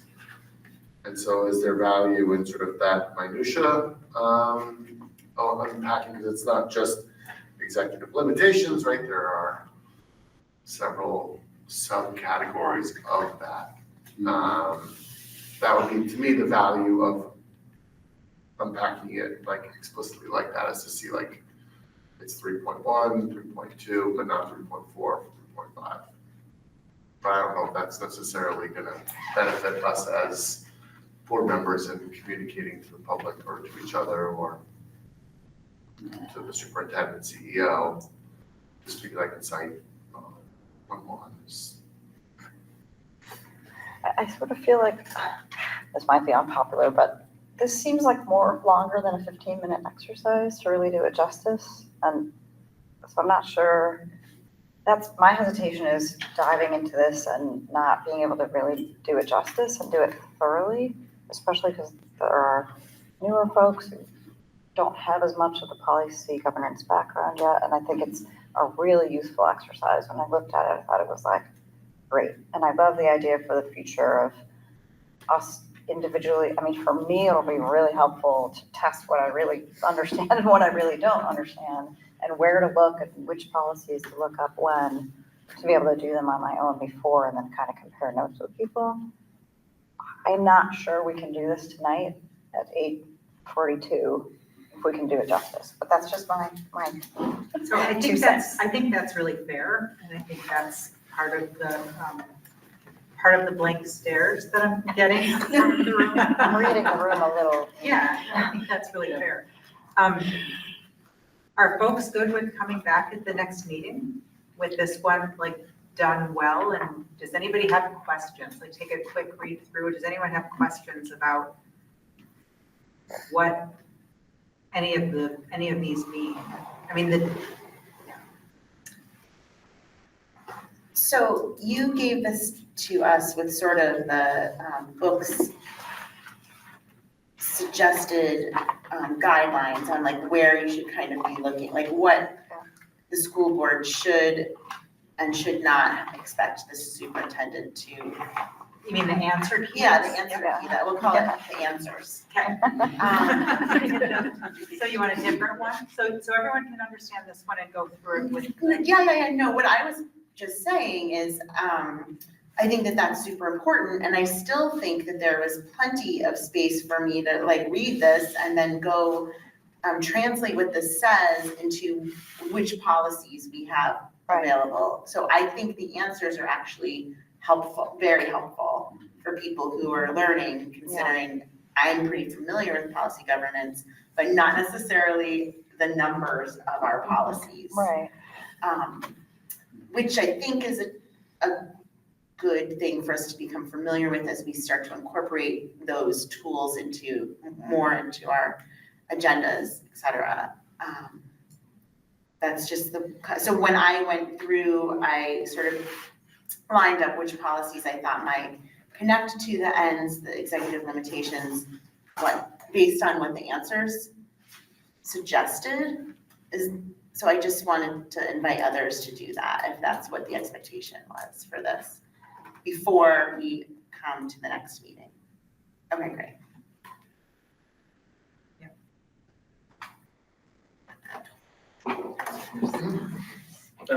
Yeah, so that sounds good to me. I'll update the agenda for the next meeting. I feel like anytime something like this gets talked about, even though to me it's very clear it's an example, I'm just gonna be really clear and say that this is not what we're talking about, right? So if you're a kindergarten teacher and you're watching, right, this is just a training exercise.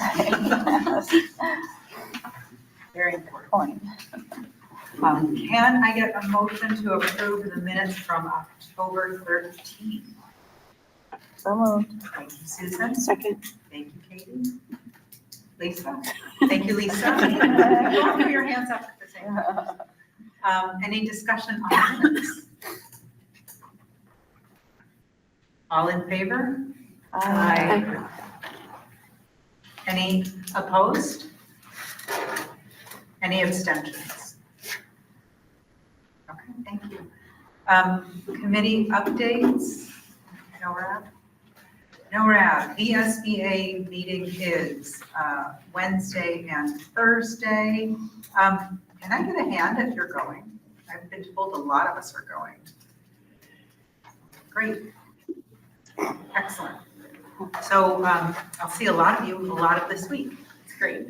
And we'll have updates and we'll check out VSBA and something about cybersecurity or something like that. I have a quick question about it. Can you just clarify, because we signed up ourselves or through Nora, what the expectation is for the board? We're going for the workshop on Wednesday and then. So I think not everybody can go Wednesday, but Thursday there are workshops all day. Okay. And when we get there, we'll, try to make sure we have representation at all the different workshops because they run concurrently. We've always been able to do that with everybody saying, I really think this would be important, and then we can get together and share information. So that seems to have worked really well. And is anyone signed up specifically for the conflict workshop, which you had to register for beforehand? Okay, good, then that plan will work. Great. I'm glad you're really doing it right now.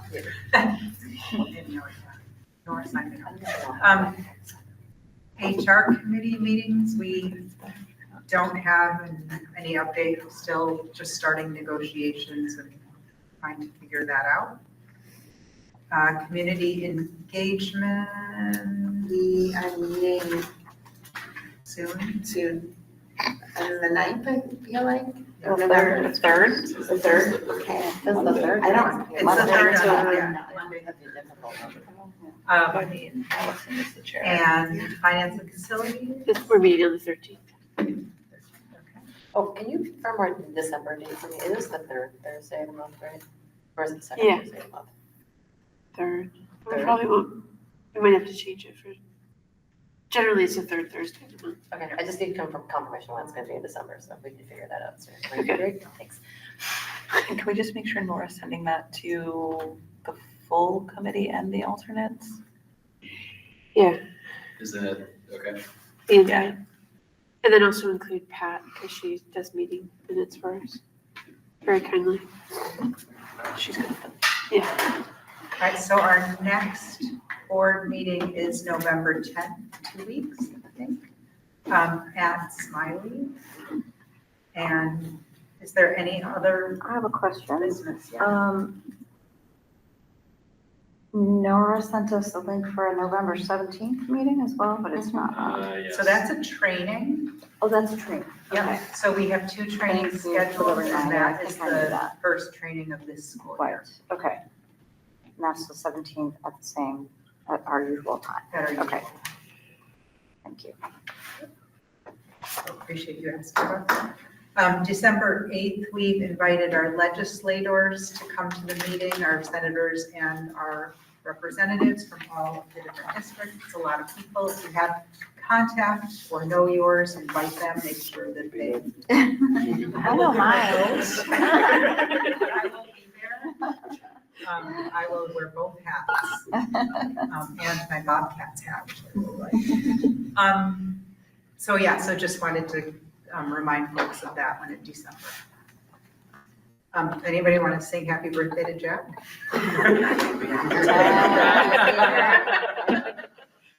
Is this gonna be recorded? Let's go do executive session real quick. Ready?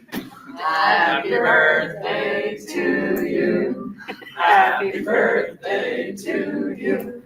Happy birthday, dear Jack. Happy birthday to you.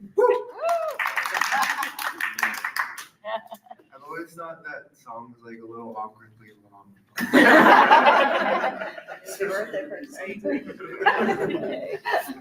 Does anybody want to hear about the resolutions that passed and didn't pass? Oh, yes, we do. Because like Yeah. that happened, And that and I was- voted down everything, Kevin. It was long. It was super long. Right, the VSBA business meeting was Thursday night. It was long. There was lots of conversation. There were a lot of small boards there that all, like I was trying to explain before, submitted the same resolution just with some tiny nuancing in their words. And I wrote it all down. And I'm gonna say like resolution 1, 2, 3, 4, 5, 6, 7, 8, 9, 10, 11. Nobody's gonna understand what I'm saying. But the first one around school nutrition passed, right? Like school districts want the VSBA to advocate for school nutrition. Essentially, if you go back to the proposal, and I can also forward it to everybody too, and kind of list out how they were voted on, all the ones where the VSBA said take no action failed or didn't get enough votes to pass because it would be split. Because I think there were, what was it? You had to get like 17 yay votes or 17 nay votes to have something pass or fail. So what I'll do is I'll pull together my notes from that meeting plus the actual resolutions that were sent out and just forward that to everybody because I don't think the VSBA documented it anywhere. I was just looking to see if they did. Do you think they'll No, send there it out? hasn't been like a follow-up message from them. Honestly, I haven't seen anything in my inbox about the conference, right? Like, I'll bring that back to that too. Thank you. Thank you. Yes, Thank you very much for doing that. I enjoyed my first day. Thank you. I'm looking at other business. I think we're ready. Go ahead. I'll move to adjourn. I'll second. Thank you. All in favor, give me a quick wave and have a great week. See you later. Thanks, everybody.